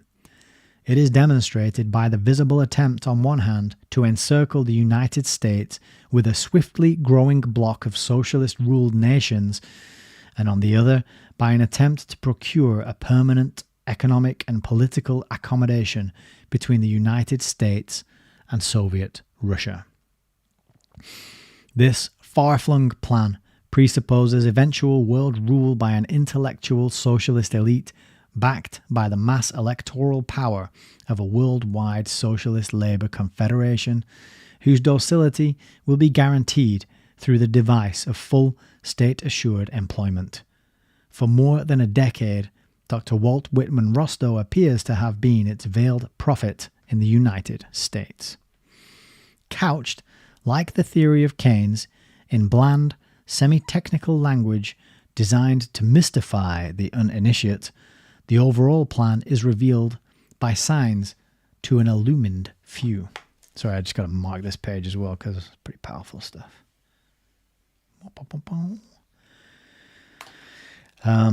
Interesting that she used the word illumined here when we've kind of touched in this reading upon secret societies, and the Illuminati is certainly one of those. But this kind of bland technical language that she just refers to, that is the corporate world. That is the corporate world. I work in the corporate world. It's my day job, and it is completely incomprehensible, vague, bland technical language that doesn't speak to anything in reality. And you just have to sort of show up in your meetings and pretend it all makes sense, and nobody points out that actually this is gobbledygook. With some effort, however, its outlines can be discerned by any normally intelligent layman who takes the trouble to read the voluminous and cloudy writings of Walt Whitman Rostow. Just as the military intentions of Adolf Hitler might have been evident from 1922 to anyone perusing the equally cryptic works of Major General Ernst Haushofer. Neither Rostow nor Haushofer will ever be read for their pleasure-giving quality, both convey the impression of talking over the reader's head to a special audience. Since it takes talent of a rare order, however, to remain totally unintelligible for hundreds of pages, there is always, somewhere, a moment of truth. In Rostow's book, An American Policy in Asia, for example, after a long, tortuous, and frequently obscure argument, it finally becomes clear that Rostow advises granting Red China a seat in the United Nations, as well as diplomatic recognition by the United States. During the same year when this work appeared, the New York Times of October the 2nd, 1955 reported, quote, "A social scientist at Massachusetts Institute of Technology has undertaken to develop a new portrait of the United States in a world setting.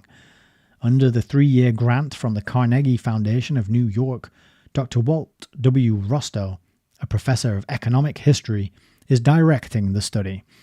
Dr. Rostow's project will examine our role in what he calls the foreign policy revolution." Similar collective labor brought forth still another book over the signature of Walt Whitman Rostow, The United States in the World Arena. After attributing the remarkable development of the United States during 150 years to luck and the more recent strides of the USSR to phenomenal ability, he wrote, "Now, brutally and directly and in every dimension, the nation is caught up in a world where its military power, diplomatic influence, and ideological conformation are explicitly, relentlessly under challenge from the Soviet Union. The answer? America must change its national style while retaining its operational vigor, and even then, success cannot be assured. Will the United States, asks Roscoe, mobilize the strength, will, and imagination to bring about the process of persuasion in the communist bloc which, by denying all other alternatives, would permit, without major war, the gradual evolution and release of the forces for good in it? The real break in the clouds, however, so central to the author's judgments that it appears worthwhile to state it explicitly, was reserved for the appendix. The urgent imperative to tame military force and the need to deal with peoples everywhere on the basis of an accelerating proximity argue strongly for movement in the direction of federalized world organization under effective international law. And, should effective international control of military power be achieved, it might prove convenient and rational to pass other functions upward from unilateral determination to an organized arena of international politics. Or, put in another way, says Rostow, it is a legitimate American national objective to see removed from the United States the right to use substantial military force to pursue their own interests. Since this residual right is the root of national sovereignty and the basis for the existence of an international arena of power, it is therefore an American interest to see an end to nationhood as it has been historically defined. An end to nationhood will be achieved, said Rostow, when, quote, the great conference has ended and the freely moving inspectors take up their initial posts from one end of the world to the other, and the nightmare passes.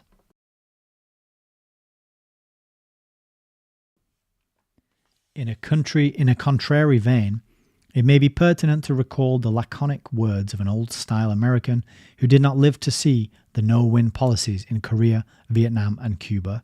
Quote, the United States, remarked Will Rogers, never lost a war or won a conference.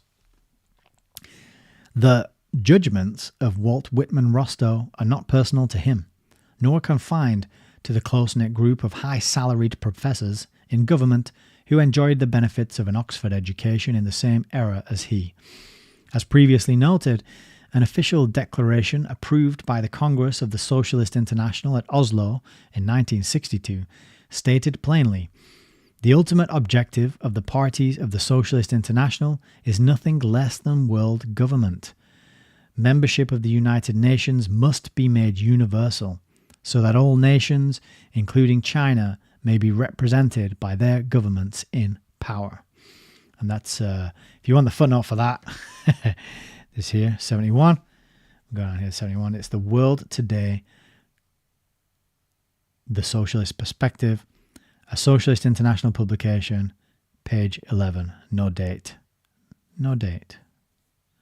But look that up. Probably worth having a copy of that. I'm going to put a white card in here to remind me to look that up. Okay. The United States in the World Arena was published in 1960, and its contents, or at least its conclusions, should have been a matter of public knowledge. Yet, Walt Whitman Rostow was appointed only a few months later to an advisory post in the White House itself, and thereafter to a strategic position in the Department of State. So you've got Walt Whitman Rostow writing long books explaining how America needs to abandon nationhood,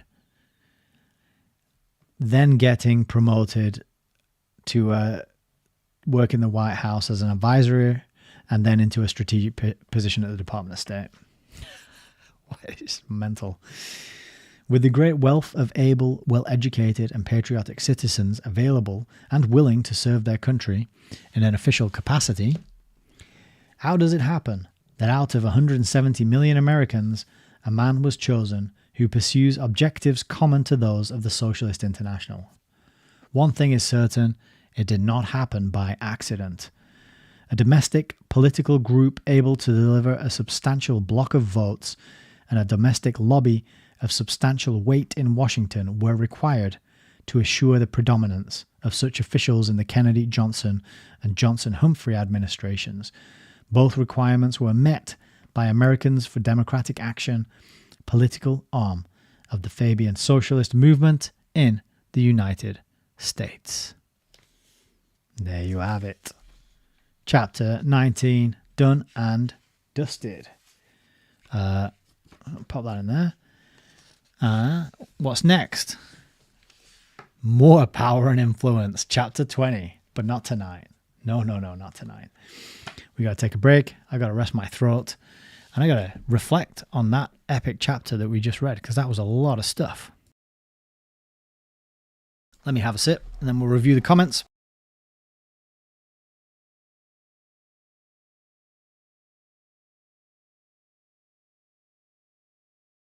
All right. So a quick look. Nothing new on Odyssey. Entropy's quiet. And Rumble is also quiet. So let's have a quick look at YouTube.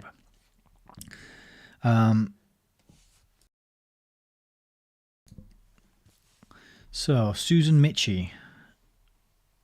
She's an openly declared communist and she's currently in the British government. That's incredible. It's just incredible that that's the case. Dave Stevenson, I don't believe in nukes personally. CESP, Hiroshima might disagree. Might want to read into Hiroshima and Nagasaki some more, says Dave. And then LJ is asking for book recommendations. Yeah, I don't... I've just heard Crow 777. So if you don't know, crow777radio.com. He's absolutely convinced that nuclear weapons are not as described. Specifically, he's talking about the radioactive fallout element of them. So I don't think people are claiming that no bombs were dropped on Japan. Certainly massive destructive weapons were dropped on Japan, I think, is the claim. But people are claiming that they're not nuclear in the sense of creating massive amounts of irradiated fallout that causes fish to have 3 eyes and prevents anything from living in that place. You know, I think that's the claim. I don't know for sure. I haven't looked into it deeply myself either, but I just know Crow 777 has some stuff on it. And yeah, Owen Benjamin, I think, has some stuff on it as well. So yeah, that'd be my first port of call to get some more info on it. But I'm not sure. There is a comical, as Dave says though, there is a comical amount of fear porn. And there's the book we read, Has Man a Future by Bertrand Russell. And I don't know much about the Cold War, but I was drawing parallels between the way people during the Cold War were when they're running these drills where you would have to like go and get under the desk, right, and put your head, in schools, and they would practice these alarms going off and getting people to go and hide under the desk. That was the same kind of thing as the Big C event of the last 4 years, drilling you with these rituals and these behaviors, all designed to generate a fear response. And when you scare the bejesus out of people, that's usually because you want to manipulate and control them or have some power over them, right? So in my opinion, and I didn't live through it, and I don't know the technicalities and the details of weaponry or any of that stuff, but in my opinion, it's not in anyone's interest to let off or allow to happen some sort of mutually destructive exchange of weapons that could make the place uninhabitable. It just wouldn't even be smart for, the cowardly parasite class. Even, I guess they'll go in their underground bunkers or whatever. I don't know. But yeah, I'm kind of, I'm just skeptical at this point about the narrative. And I try to look at it from the point of view of how would this narrative benefit the parasites? What could they gain by convincing everyone that a certain thing is true? That's always the angle that I try and look at things from now. Just as a thought experimentation, just to be skeptical and to just withhold judgment. I'm not saying either way. Owen Benjamin makes great points that those grainy black and white videos of like wooden houses getting smashed to bits and being blown apart, he's like saying, well, how did the camera survive? If that's footage of a nuclear blast going off, how did the camera survive? It's just asking these questions and revisiting the things we've assumed to be true. That's the critical thing. And yeah, the comical amount of fear porn is massive, isn't it? Like so many films. Terminator 2 was the one that I talked about when we were going through the Bertrand Russell book, where she's hanging on the fence like, and she sees the thing go off. She's watching the kids playing in the park. It's so melodramatic, and there's computer games. A lot of computer games revolve around this kind of plot. There's a lot of Mission Impossible Fallout is another one. I watched that on the plane to Vietnam in February. So yeah, I don't know. A lot of questions. I've got to do more research, so I'm not weighing in either way at this point.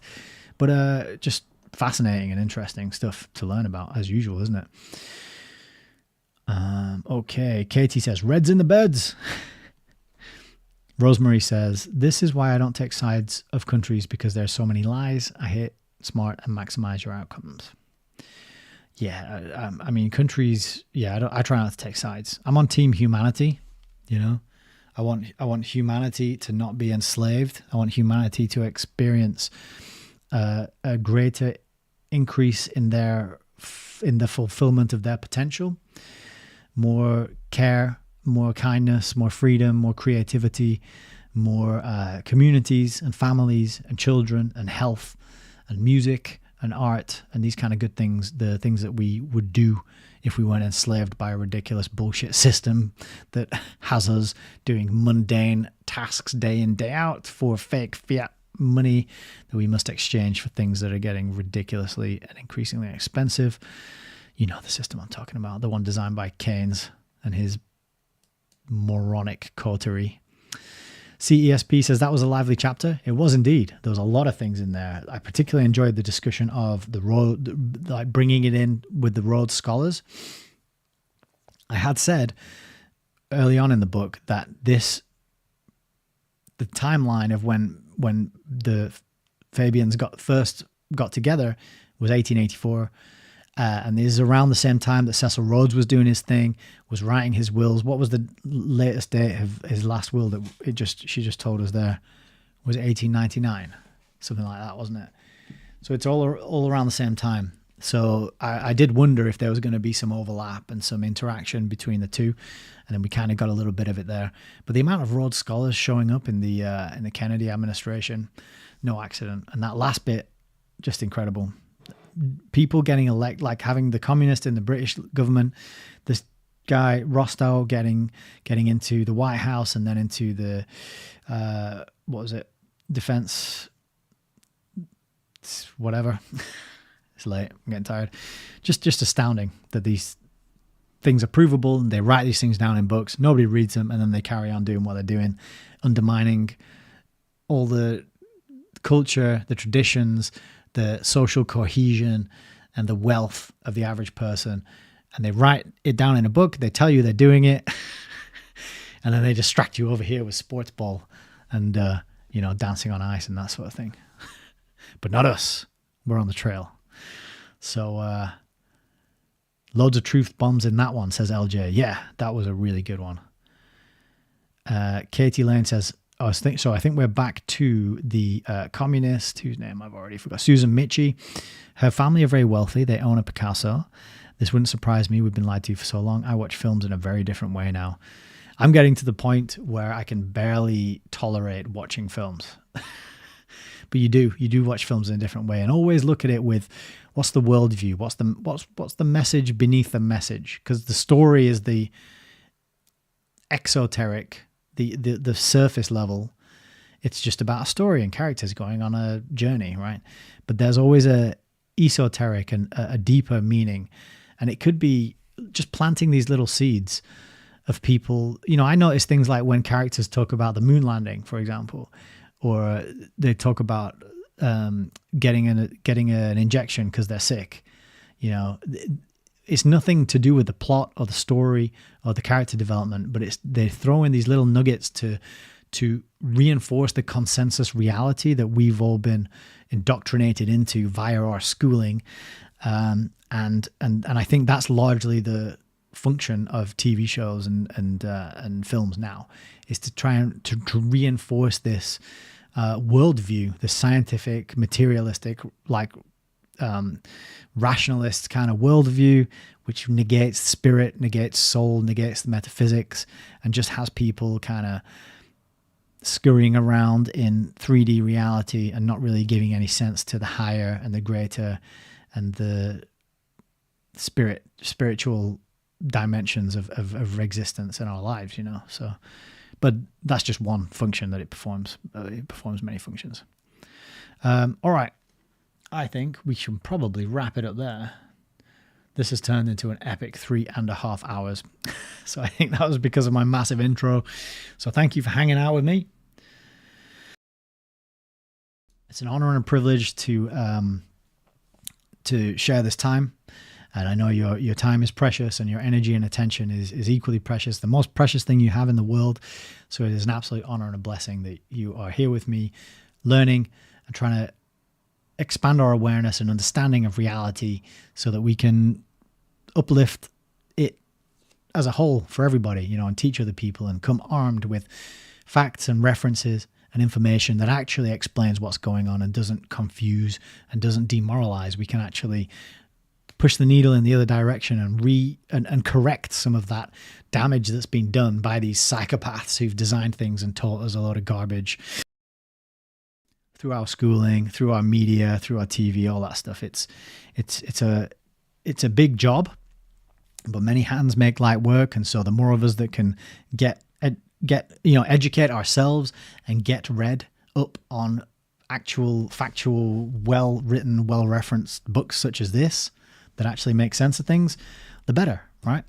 So thank you so much for being here with me. I really appreciate it. And I hope you have a lovely Sunday, a blessed Sunday tomorrow.